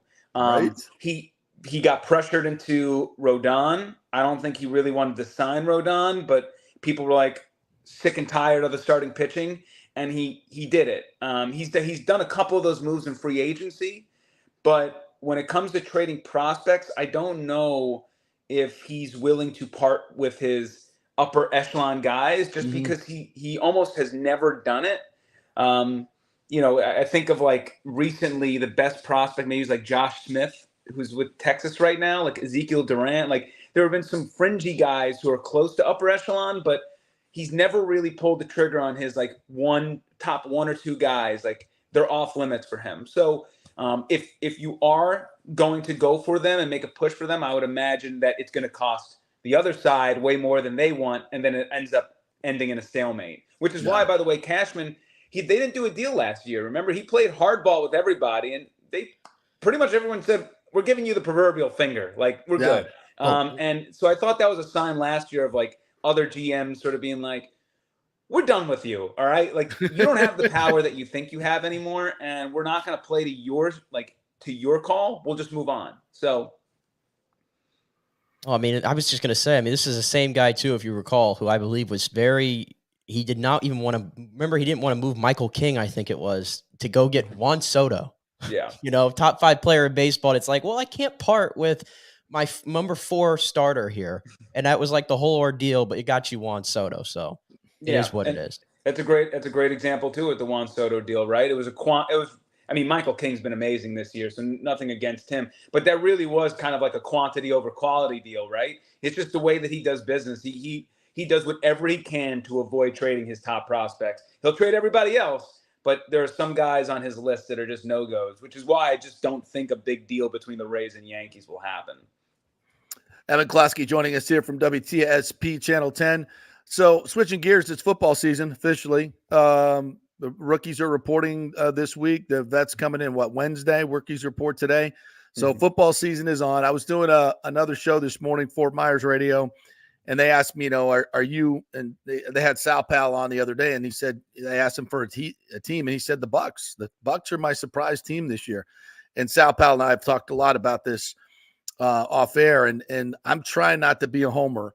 But as I said to them, this team just feels like it has a special quality about it. And they asked me, how did they get Baker Mayfield to sign for less than market? Mike Evans, less than market. I said, because there's a family atmosphere. There's camaraderie that is consistent with the championship teams I've covered. You can feel it. It's tangible. Baker Mayfield is a chip on his shoulder guy. Tampa Bay is a chip on his shoulder city. It all is fitting together quite well. And what they've done in terms of upgrading the secondary with speed and smarter players, they got rid of 3 guys on defense who weren't very smart, and I think that makes them infinitely better. I'm not trying to be a homer here, but I love this Bucks team, and I can't wait to see what these new guys add. The Bucky Irvings, the Tyke Smiths. Obviously, Graham Barton is going to make this offensive line tremendously better. I love this team. But am I looking through pewter glasses? What holes do you see? Well, I'll say this. I always believe that the national narrative on the Bucks is way lower than what the reality is, which is fine. So that's great. Yeah, which is cool. Right? That's not a bad place. That's right in. I believe that their schedule is really hard this year, which is maybe the only demerit that I have on the squad itself, is that they're going to run into some gauntlets, especially in the first half of the year. But I do really like them. But let me play the contrarian, and let me showcase some of the things that could possibly signal a problem if it doesn't go the right way. One, the pass rush. They really don't generate enough one-on-one pressures. So Todd Bowles is able to concoct a lot of pressures because of his scheme and his creativity. In doing so in the past, though, it's really left the backside kind of naked, exposed sometimes, and exposed. And because of that, it creates big chunk plays. So if Bowles really had someone who can win one-on-one, then that would allow him to bring less pressure, which would then allow the defense to be better overall because they wouldn't be exposed on the back end sometimes. So I think that the pass rush is something I'm looking at. I have to be looking at the rushing attack just because it's been so bad recently. I do think that Graham Barton is going to help significantly up the middle. Does that mean it's going to be a significant increase out of the gates? I don't know. I'm interested to see if this team picks up stride immediately, because versus last year with Dave Canales, and I do agree with a lot of people who are kind of saying, like, you know, losing Dave, like, isn't great, but, like, let's not act like this man is the next coming of they never scored an opening possession greatest offensive, touchdown. You know, Dave had some. I like Dave's play calling. I think that I didn't necessarily love his scripts. Sometimes I think that was like the general growth that he needed, was like he just needed reps on how to like call a game. I thought that his game scripts and his decision making with plays was sometimes off, but the plays themselves and the way that he developed that offense was great. But Liam Cohen's offense is different in the sense of he lets Baker Mayfield decide what play they're going to run, right? You go to the line, you got 3 plays, and then you tell me what you see out there, and you call the correct play to it. You read it, you know, you shift what you got to do, and that's on you. And that's a big difference from last especially year. In the run game. Especially in the run game. Yeah, see, that's, that's the thing that Liam Cohen wants, right? Like, hey, if I call a run and you're walking to the line and you're like, this run is absolutely screwed, get out of it. Yeah. I got a pass play for you too. So that's going to be a lot of pressure on Baker. It's going to be a lot of pressure on the players to make sure that the communication's correct, that when they do change the play with, whatever they're doing, that they're all in sync. So is that going to work immediately? I don't know. I think over the long haul of the season it will, but will there be a bumpy road to start to kind of figure out this offense and how they want to run it? Maybe. And then finally, I guess those are really my 2 things, is mostly the offensive rushing, or I should say 3, the offensive rushing attack. Do they adjust in stride to Liam Cohen's offense? And what does the pass rush look like for the defense?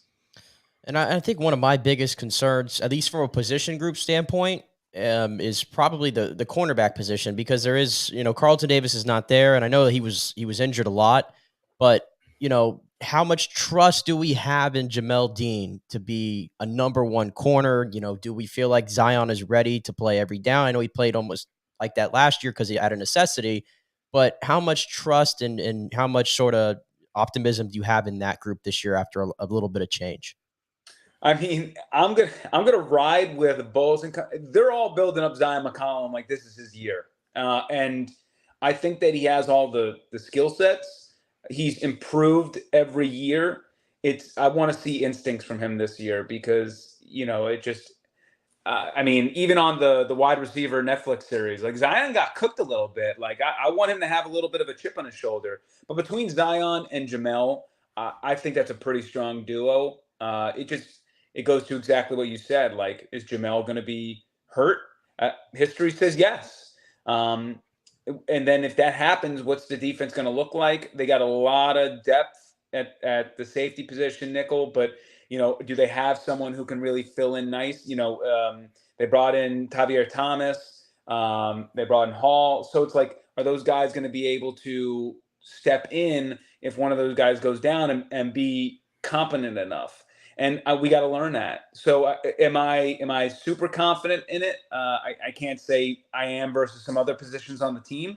But let's say in a vacuum that Jamel and Zion are healthy for every single game, I would be stoked for that. I think Zion is ready to take the next step. I think this is going to be a big year for him.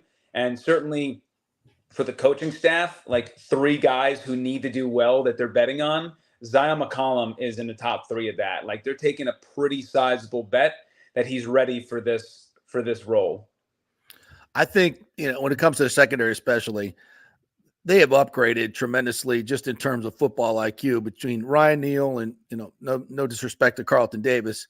And then I'll throw Devin White in there as well. And their coverage packages, those were the guys that were consistently making mental mistakes constantly. Every time you heard about bad communication, those were the guys. And those were the big plays. Those were the CeeDee Lamb wide open plays. Those were the plays that were the big backbreakers against the Texans as well.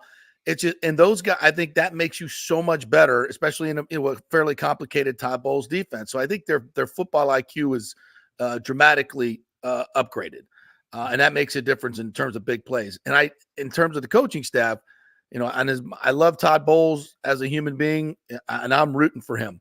And I think he became a better coach last year. I thought he was more confident in himself, which you got to be. And I think I sense that even more. And I think he needs to take a step forward, be more aggressive with his timeouts, especially in the first half and at the end of games, be more aggressive in his challenges, become a better game day coach. That I think is one think one of their biggest weaknesses at this point. I think the roster's great, but he's got to be better. Would you agree with that? Yeah, I mean, game management has always been a concern for Todd Bowles. And the tough part is it's really tough to replicate. You can do that stuff in practice, but when the lights are on and you're on the big stage and the moment's right there in front of you and everything's twirling around, are you going to be able to have the thought process necessary to make the right move? That will be a factor. I can't say that I'm 100% confident in some of those late game moments that he's going to make the right call, the right timeout. But ultimately, until it happens, I'm more concerned with Todd. He got figured out there in the middle of the season. His defense was very. I feel like it plateaued from a schematic standpoint. I think teams really dialed in on what he wanted to do. I think he dumbed it down because the guys were making too many mistakes. And Probably. Once he got Devin White out of there, they played much better. Yeah. And I think to a degree you're right about that. There was an element where I think he kept it way too simple, right? He did. He was like, you know what? Screw it. I'm going to give up the entire field and we'll stop him in the red zone. Will they be able to be as good in the red zone as they were last year? I don't know. Are they going to have Antoine Winfield Jr. knock the ball out of the hands of three guys at the 1 yard line again this year? That luck might not replicate itself. Yeah. So I think that last year, it was amazing that they were able to do what they were able to do, including the fact that Todd kind of put kitty gloves on his defense a little bit at times, the way they felt. So for me, from Todd, I want to see him throw some more punches. It just, if you're going to lose some of these games, sometimes I'd rather you go down swinging than kind of taking a bunch of strikes down the middle. So I think that at some point in the middle there, he kind of lost his edge. And certainly it picked back up when they started winning again. Certainly the Philadelphia Eagles game plan was phenomenal, completely crushing them. But yeah, I mean, I just think that they, with Todd, I need to see a little bit more oomph from the defense and remind me that, like, hey, you are, teams aren't figuring you out. Everything that everybody says about you and how tough you are and all this stuff, I want to see that. I want to see you reinvent yourself throughout the year versus usually coming out with a different look weeks 1 through 4, and then teams go, oh, now I understand the change. And it's like, oh, well, crap. Yeah. No, I think I'm just interested to see how, training camp all comes together. And I love the fact that they don't have any distractions. And I think the worst deal gets done. If he doesn't practice the first week or so, who cares? He'll be fine. As I'm reading this morning, Jordan Love is not practicing because they're not going to do anything until he gets his contract worked out. And that's not going to be as easy as people think. I mean, talk about distraction in your football training camp. The Bucs don't have any of that stuff. You look in Atlanta, the whole quarterback situation, what the hell's going on with that? Everybody wants to hand them the division. I don't see it. I think it's going to be weird if Cousins doesn't get off to a good start. He's in a brand new offense. He probably will struggle. And then they're going to be asking for Michael Penix. That's just weird. I think the Saints are just, I think they're old. I think they're tired, and I don't see any magic there in Carr. So this team, that's why I like the Bucs so much. There's no distractions. They've pretty much handled everything they needed to handle in terms of their weaknesses in the offseason, and I think they're ready to go. So I'm excited about it. Yeah, I think that they are going to be met with very little fanfare this year. It's going to be, last year at least they had a quarterback battle and people can focus in on that. This year there's going to be, yeah, exactly. But yeah, this year there's not much. I mean, from a national perspective, there really is not much to talk about the Buccaneers. They pretty much they returned everybody. Yeah, you know what you're getting. You know who's starting. No one's going to be interested in the guard battle. The run, who's running back to, no one gives a crap about that. So they're going to fly completely under the radar. As you mentioned, the Falcons, I think, again, the surge on them, they've been a team they're a team that really has suffered from their coaching. I mean, Arthur Smith was just terrible, but also their schedule is a cakewalk. So I think they benefit from the fact that their schedule is 100% the easiest in the National Football League by whatever standard you want to look at. Or constantly, like, they're not even like close. Like, there is no team like close to their schedule. And then the Saints, I agree. I think the Saints defensively are really good. Offensively, they have so many question marks. I mean, Alvin's so old, and Carr already had a million question marks before he even came to New Orleans. I love Olave, but what happens if you kind of cancel him out? Are you Rashid Shaheed? Like, is that really like your star two threat? And the offensive line is all banged up. It's offensively, it's a little bit of a mess. So the Saints probably this year need to win games like the Rays need to do, right? They need to win like 16-10. Yeah. And but I do kind of agree in your assessment that New Orleans is trending in the wrong direction, and I don't see that being fixed anytime soon, considering how they continuously refuse to fix their cap situation. Doesn't it feel like this is the year then, like, where the last 2 years they sort of backed their way into the division? Like, this has to be the year, right? Where it's like, okay, go win 10 games. Go win 11 games. Like, you were so close to making an NFC championship last year. Like, let's see some actual progression than, hey, it's week 16 and we're, 7-7 or whatever. And where somebody's going to back their way into this division again. Yeah. For sure. Again, it's so tough because what they've done so far is not easy. Like, making the playoffs as many years in a row as they have in the National Football League, winning division 3 times in a row. Like, that's like rare air. I know it doesn't, like, I know that we've kind of been relegated to the NFC South. Nobody cares nationally, but like winning the division 3 times is hard. And the one time they didn't win the division, they won the whole damn thing. So they're ready to take the next step, but they also regrouped in the middle of all this, which is the crazy part. Like, last year was a complete regrouping. They for all intents and purposes, they should have fell off, but they didn't. And that's a huge tip of the cap to all the veterans who were on that team, who were Super Bowl champions, who said, we're not as bad as you think, and we're much, much better than what you think as well, and like the money and all that stuff. The depth, the rookies they drafted, there's a lot of good things that are cooking for them. I'm just worried that when you got to run through the Niners and the Chiefs and the Eagles and all these teams, it just adds up. Not only like are they tough game by game battles, but like they're also harder fought. They lead typically to more injuries. There's like a whole different grind to this season. And my thing is always, if you can get through the first half, like if you can survive the first half at a game above 500, just kind of hang there. Yeah, the that back second half end of the season is right there for you. You're going to have a pretty fortuitous schedule. It is right there for the taking, and they could go on a run, similar to 2020, where they just crush it after the bye. But they got to get there, which means that that's why with the Liam Cohen offense, like they got to start out quick. They can't really ease their way into the season. Like, you have to win the Commanders game, no doubt. Yes. You got to, there are some of those games where it's like you must win them in the first handful of weeks, because if you don't, you're completely on the struggle bus with what's coming down the chute. Yeah, that middle part. Thursday night game in Atlanta, and you got to head then New Orleans the following week, and then you got to play the Chiefs on Monday night. You got to play San Fran in your building, and they like the week that they play San Fran, I think they're off. I think they have they come off a bye, or they come off a Thursday night football game where they have complete rest. So there are just a lot of factors that go into it. Cannot wait. It's going to be fun. What else you guys covering over there at Channel 10?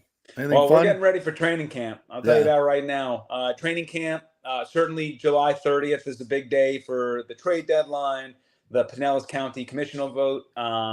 So we're really going to be focused right back on football, baseball, see if the Rays can turn this thing around. But we'll get training camp underway and start preparing for our next season of the Blitz, which again will premiere that first weekend in September, leading into the season as sort of our primer going into that first game against the Commanders.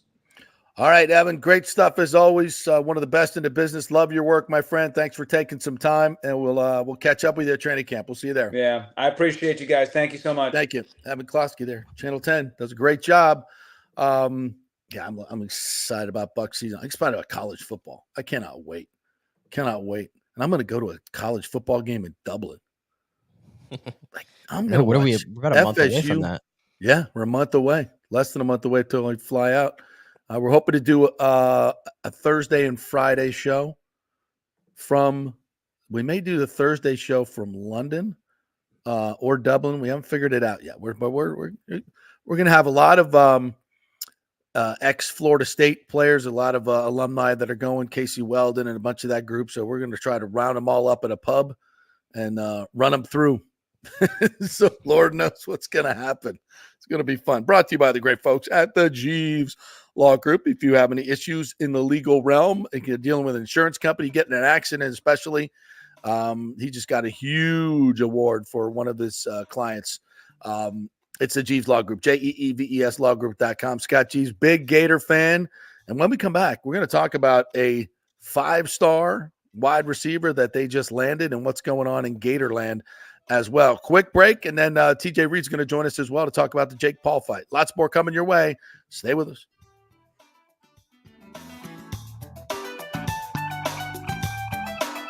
JP here for HydrateHeroes.com, the great electrolyte hydration drink that has all the good stuff, none of the bad stuff.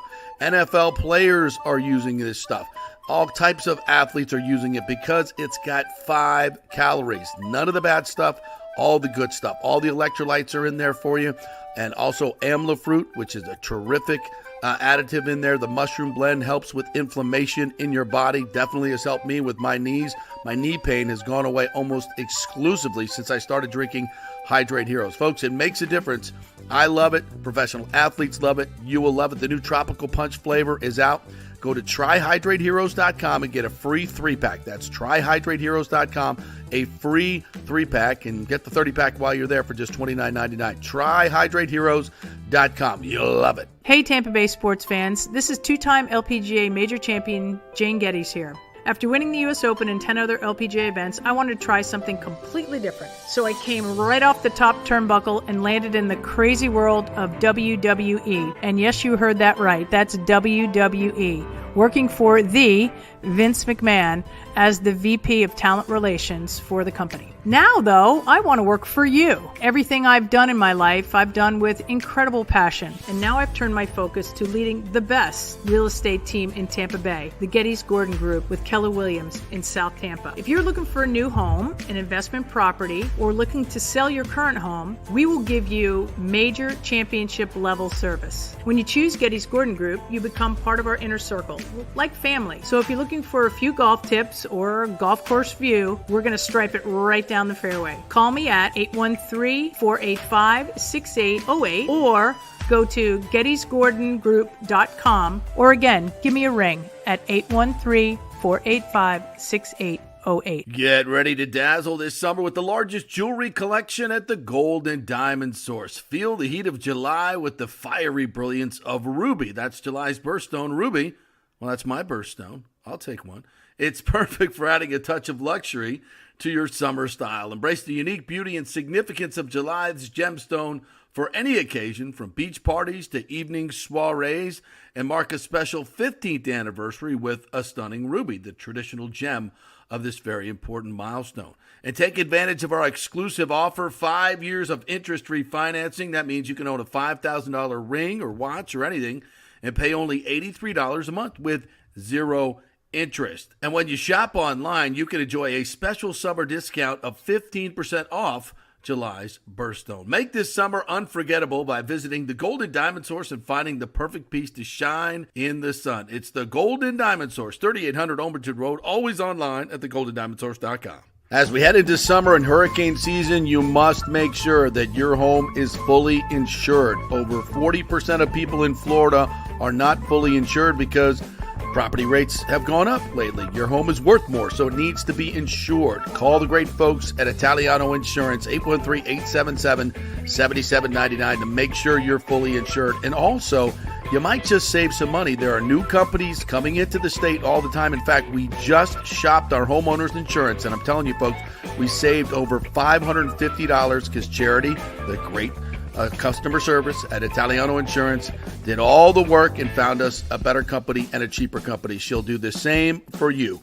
813-877-7799. Do something about these high rates. Shop them around. Could save you lots of money. It's Italiano Insurance. Been doing business here locally for over 60 years. 813-877-7799. Tell them JP sent you. Are you looking for an honest AC and plumbing company? I mean, that's like trying to find a humble Saints fan, right?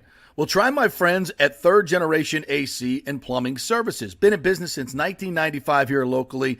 And listen to what one of their customers said.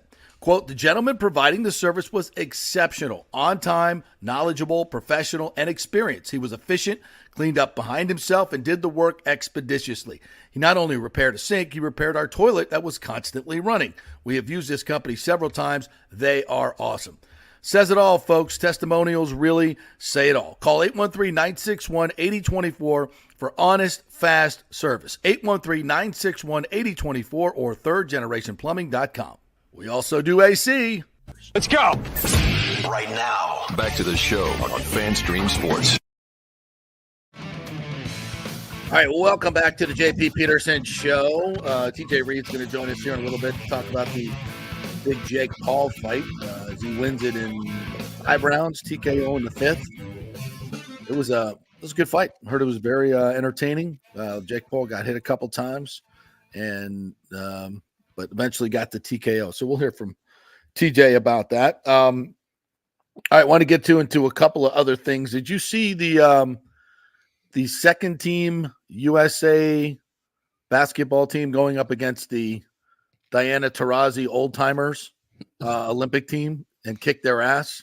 Agumbawali hit 34 points in the second half, I think. Did you see it? And there was like a Caitlin Clark, Paige Beckers like moment where she came on the court. What the hell was going on with that? Did you see this whole thing? I didn't see the whole thing, but I tuned in for spots of it. Seemed like they were playing some. I was wondering what style of basketball we were going to play. We're going to do the NBA sort of all-star game, or were you going to actually were we going to play? Seemed like it was somewhere in the middle. I felt like, yeah, What was pretty obvious is that our women's Olympic team may not be the best players. They win every single year. They're going to mop the floor with the competition. And honestly, the person who shouldn't have the most gripe about not being on that team is not Caitlin Clark. It should be Arike Agumbawale. I mean, yeah. And she had some kind of quote. It flashed up here. They were talking about it on First Take, and I was looking over here this morning. I guess she had some kind of quote last month where she's like, it's about how you fit win with their team. And so she's like, I took myself out of consideration last month. So I was like, that's interesting. So there seems to be a very in between the old guard and the new guard. There's definitely some.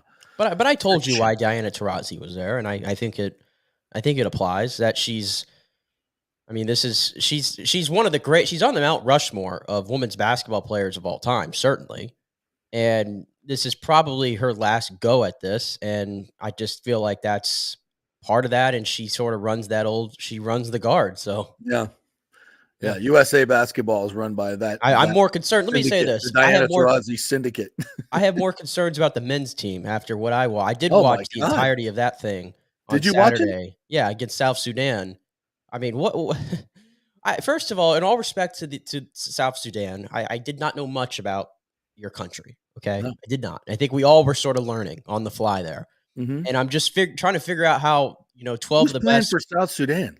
There was some player, I forget his name, but he actually went to Auburn. So some of those guys actually played college ball and everything at some good programs. So they had some talent. But yeah, 12 of the best Americans put together, and they're down like 15 at half to them in a showcase. Joel Embiid, I don't even know why he's even out there. He was horrible. Horrible. Joel Embiid is still starting, should not be. And the only player that seems like he's legitimately like interested is LeBron James. And he will be the flag bearer, by the way, for the United States. I think that's well deserved. This is his final Olympics. He's one of the most decorated just straight up athletes of all time. Well deserved. But yeah, I'm watching that game and I'm like, does anybody else but LeBron, who's 40, want to let's do something here? And then Joel Embiid, did you see his quotes that he gave the New York Post? No. Joel Embiid is like, everybody looks at our team. I'm paraphrasing here. Everybody looks at this team and sees all these big names, but this isn't LeBron James from 4 or 5 years ago. This isn't Steph Curry from 4 or 5 years ago. They're not as athletic as they used to be, and like saying all these things. And I'm like, why are you talking? Why are you talking right now, Joel? Down his own team? Yeah, he's basically saying, we have all these names, but they're not as good as they used to be. So cut us some slack when we're not getting it done. Like, that's how I read it.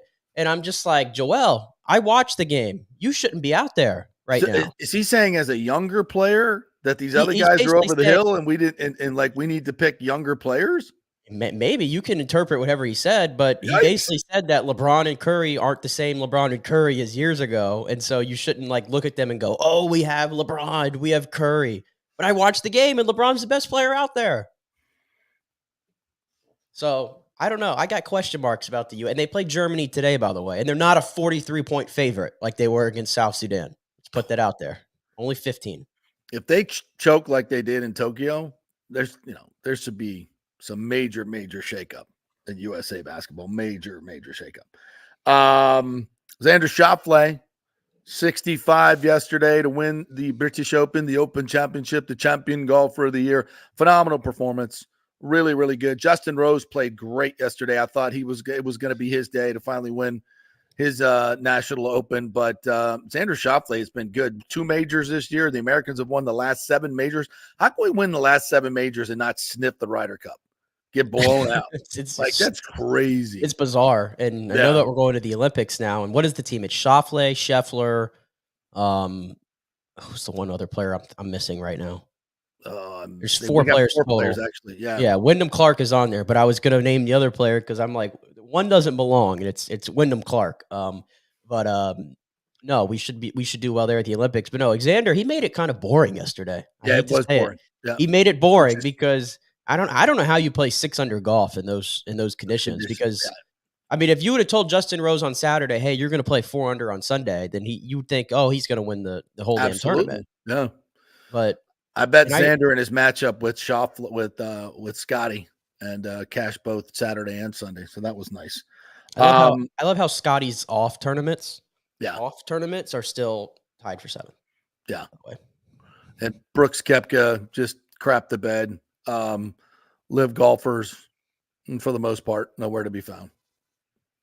John Rahm was tied for 7th. Yeah. It was a better showing than some other Tiger Woods crapped the bed. My goodness. That whole thing with Monty, it's a great comeback by Tiger, but I'm not saying he's wrong.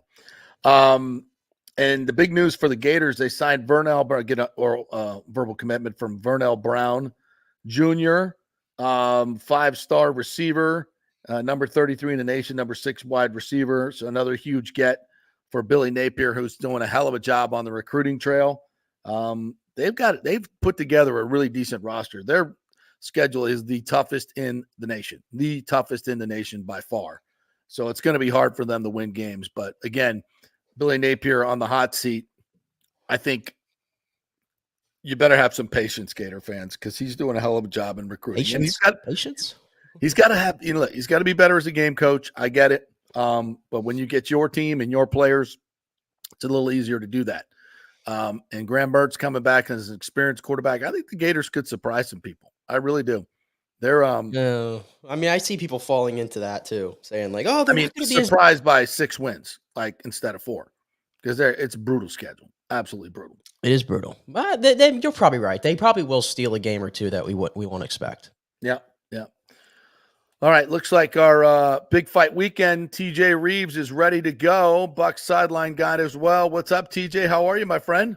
Always good to be with you, my friend. Let me adjust my camera there a little bit. There you go. Good to be with you guys.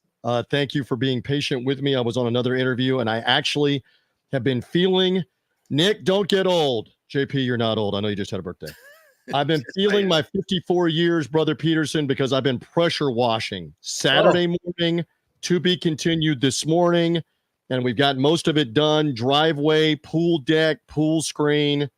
I'm feeling it right now, brother, but I'm here. I posted on the JP Peterson Show, FanStream JP, for Especially you today. Saturday night, the Jake Paul fight was way past your bedtime. Way past your bedtime. Let's just say there was no one happier among the 17,000 plus in the building when the co-feature fight with Amanda Serrano, our girl, we've been around her. Yes, I love when her. she ended that thing with Stevie Morgan in the first minute of the second round, I was applauding. The media is not supposed to cheer, but I was applauding that we're going to get the main event in the ring before 1 a.m. Thank God. What took so long? The undercard fights, it was a 5-fight pay-per-view. The undercard fights were a little long. What a tremendous knockout. In the fight just before the Serrano fight, a Canadian named Paul Body knocked out H2O Silv. These are not household names. All you need to know is here is the punch, and you can go search up the video, but here is the punch that Paul Badi laid out. I'm showing it to the TV audience. Ooh. He laid out H2O Silv in their lightweight battle in the 6th round, face first. And it was scary because Silv laid face first after the left hook, laid on the ground for over 2 minutes, being tended to, knocked out. He's about to hit him with. He didn't hit him with the right too, did he? He hit him with a right and then a left. 2-punch combination. So that got the crowd hyped up. Serrano's TKO then got everybody hyped up. I will say this. I mean, this has always been a fight town, going all the way back to the 70s and the 80s. This is when I got here in the early 80s. This was a fight town.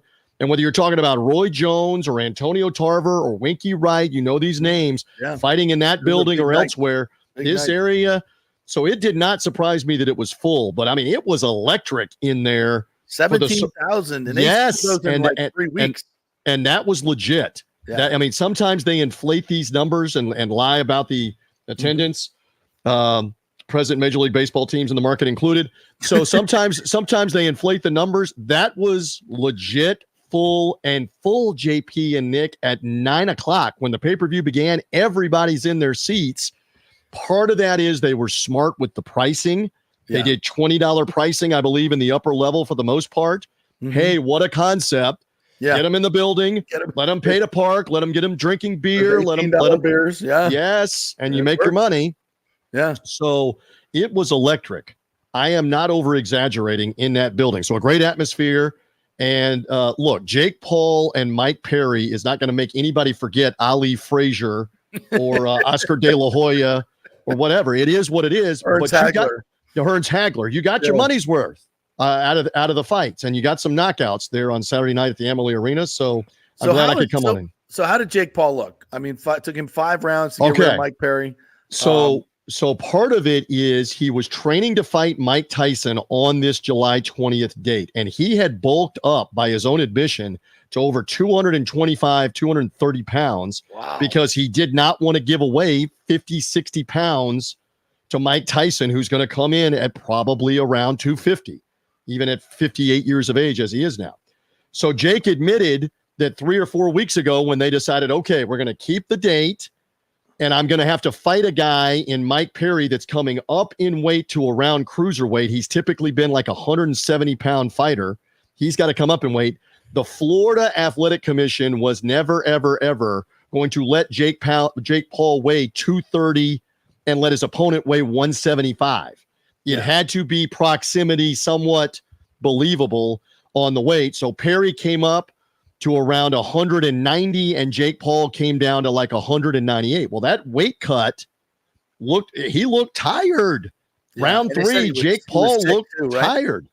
He was sick all week too. Yeah, and that may have been a factor too. But look, he ended up getting the knockout, got some knockdowns. Perry's a tough dude, bare knuckle fighting dude, not much boxing skill. It is what it is with these shows, but it wasn't dull. Yeah. It wasn't the ballet. It wasn't dull. So you had an exciting night at the Amalie Arena with the fight crowd. And now they're on. I mean, they're going to break an attendance record. They're going to break so the North American indoor attendance record for boxing used to be Muhammad Ali, Leon Spinks rematch. This is before Nick Geddes was on the planet. Right. Ali Spinks 2 had 63,000 people at the Superdome in New Orleans, indoor attendance. So Canelo Alvarez, we know that name in the present day, fought in this same AT&T Stadium 3 years ago. He had 73,000-ish. That's a ton of people for a fight. They believe Jake Paul, Mike Tyson, with the standing room seats on the two plazas at the end, that it's going to be in excess of 85 or 90,000 people that are going to be there to watch this. Now, is it going to actually happen? Does Mike Tyson get there to the finish line health-wise? I don't know, but that's been the belief. That's a lot of they money. would have 85 or 90,000 people. Again, you're probably paying $10 in the standing area. Yeah. You're looking through 67 people trying to watch it on Jerry Jones's big screen to see that's it. fine, but you're in the building. So let's see what happens in November. I'm amped for the Katie Taylor-Amanda Serrano rematch that will be the co-feature fight that night. That'll be entertaining. That was a great fight back a couple of years ago. So if you're a boxing fan, you got some interesting boxing the other night right here in Tampa. Has this almost surprised you? Because I'm sure you've kept up with boxing your entire life and seen the glory years of it and everything to now. Like, just how this has taken off. Because, like, I would call myself the casual of casuals. Right. I see more about the Jake Paul fights than I do, when I like Daniel Garcia's and the Haneys and all that. I see more about this. It's like, can you almost make the argument, and based on what you just told me there, like, is he the biggest boxing draw in the States right now? Because all the other big fights, they take him over to Saudi Arabia now. Right. And I would say at this point, yes, there's not another, with the exception of one lighter weight fighter named Gervonta Davis. Gervonta Tank Davis. He draws well wherever he has fought, and he's fought in New York. He's fought in Atlanta. He's fought in Las Vegas. He draws well. But Jake, I mean, again, for whatever sideshow, farcical circus this is, and you boys were around it when he fought. It is a different clientele. It is a younger audience. It's a millennial audience. But I am here to testify he is selling tickets all over the place. Whether he fought in his hometown of Cleveland, they sold out the Cavaliers arena. He fought in Arizona at the arena right by State Farm Stadium against Anderson Silva, the UFC star, packed 18,000 people there at that one. They came to the Amalie Arena December of 2021. We were there, packed that night. That's why they came back here on 4 weeks' notice, because Jake trains a lot of the time in Florida, and they thought, we've been there before. Serrano will draw as well from the Puerto Rican population, and you got a lot of other ethnicities, Cuban, Hispanic, that want to go on a fight night, millennials that want to go on a fight night, and his social media leverage, to your point, Nick, is a big promotional thing where they don't have to spend tens of thousands, hundreds of thousands of dollars running ads on the internet or on TV. He just puts stuff out on social. Come see the fight, and here it is. So it is a different day. To your point, Nick, it's a totally different day. He's a great showman, no question about it. All right, before you go, thoughts on training camp opening up, and here we go. Stadium saga somewhat over. You're talking about over on the other side of the bay in St. Petersburg. Yes. I have no insight. I am still wondering, does the Pinellas County Commission still say, whoa, wait a minute on this deal? And maybe we got to go back and take a look at, before we sign off on this, what you've been talking about and other critics have been talking about. Are we really going to give the Tampa Bay Rays a bonus in land and money, if I understand it correctly, that represents an extra $500 million? Here, have it. Take it. $2.4 billion public subsidy when you add it all up. Especially when the guys that you've had on that are analyzing the stadium deals in Atlanta, San Diego previously, Minnesota previously on their deals, had said none of them gave this away. No, not what are you doing giving this away? So I don't know. I don't know about the stadium deal, but as far as Buccaneer training camp, I'll kind of ease in to this. You and I have joked on and off the air before. I was out at training camps, plural, over and over and over again, late 90s, early 2000s, day after day after day, watching two-a-days and practices. And I swore off a long time ago, if I'm not paid to be out there every day to be watching this, I'm for practice, when half the guys aren't going to be on the roster anyway, And it is so much different in this age. Let's hear it for technology, where you can keep up with the interviews after practice. You can see video on social media of who's doing what. It's all live. And have a feel for it. So I'll kind of ease my way in. I'll be out at training camp a couple of times, and I'll be ready for the preseason when it gets underway here in a couple of weeks. So the we look forward to all of that. Bucks knowledge is just off the charts, and I can't wait for it. All right, partner. Always good to chat with you. Go back to your pressure washer. I don't know that I am going to be able to have much range of motion on the neck and the shoulders because I'm already bro. Yes, I'm already feeling it. Thank you for bearing with me, getting on with you. Whenever you need me, put the bat signal up. All right. Buccaneer football about to be here. College football about to be here. We can't wait for all of this. Yes. Good to be with you. Thanks, TJ. Appreciate it. The great TJ guys. Rives right there. All right, that'll do it for us today. That was a fun day, Nick, wasn't it? We covered lots of stuff. These weekends are just giving us lots of content without football. It's been great this summer. Didn't even get to Otani's 473-foot jack, which I saw live. Yeah, Unbelievable. did you? Yeah, I was watching it live last night. I'm like, what a okay. bomb. No. And the Olympics start on Friday. Cannot wait for that. We got a lot of Tampa Bay Olympians too. Paul Thomason says big cage fury fight MMA this Friday at the Florida State Entertainment Hall. They do put on a good show. They do put on a good show. Yeah, that's going to be fun. I'm sure absolutely Extravaganza Productions will be producing that. So if you need great producers for your event, it's Extravaganza Productions. And he also asked about the women's basketball team and our Olympic team. We talked about that, Paul. You might be a little behind on the show. We don't have the best. I don't think in the men's or women's team we have the best that we could have because it's not a meritocracy anymore. It's all politics, like every other thing we do here, which is what we started the show. All right. Great job, Nick. Appreciate you. Thank you all for watching. Don't forget to like and subscribe on our YouTube channel. We need some more subscribers so we can get paid. So go there, like and subscribe it if you would. The JP Peterson Show, FanStream Sports. Also, don't forget to follow the podcast as well and get your notifications on wherever you get your podcast, Spotify, Apple, wherever you get them. And we will talk to you tomorrow. See you then.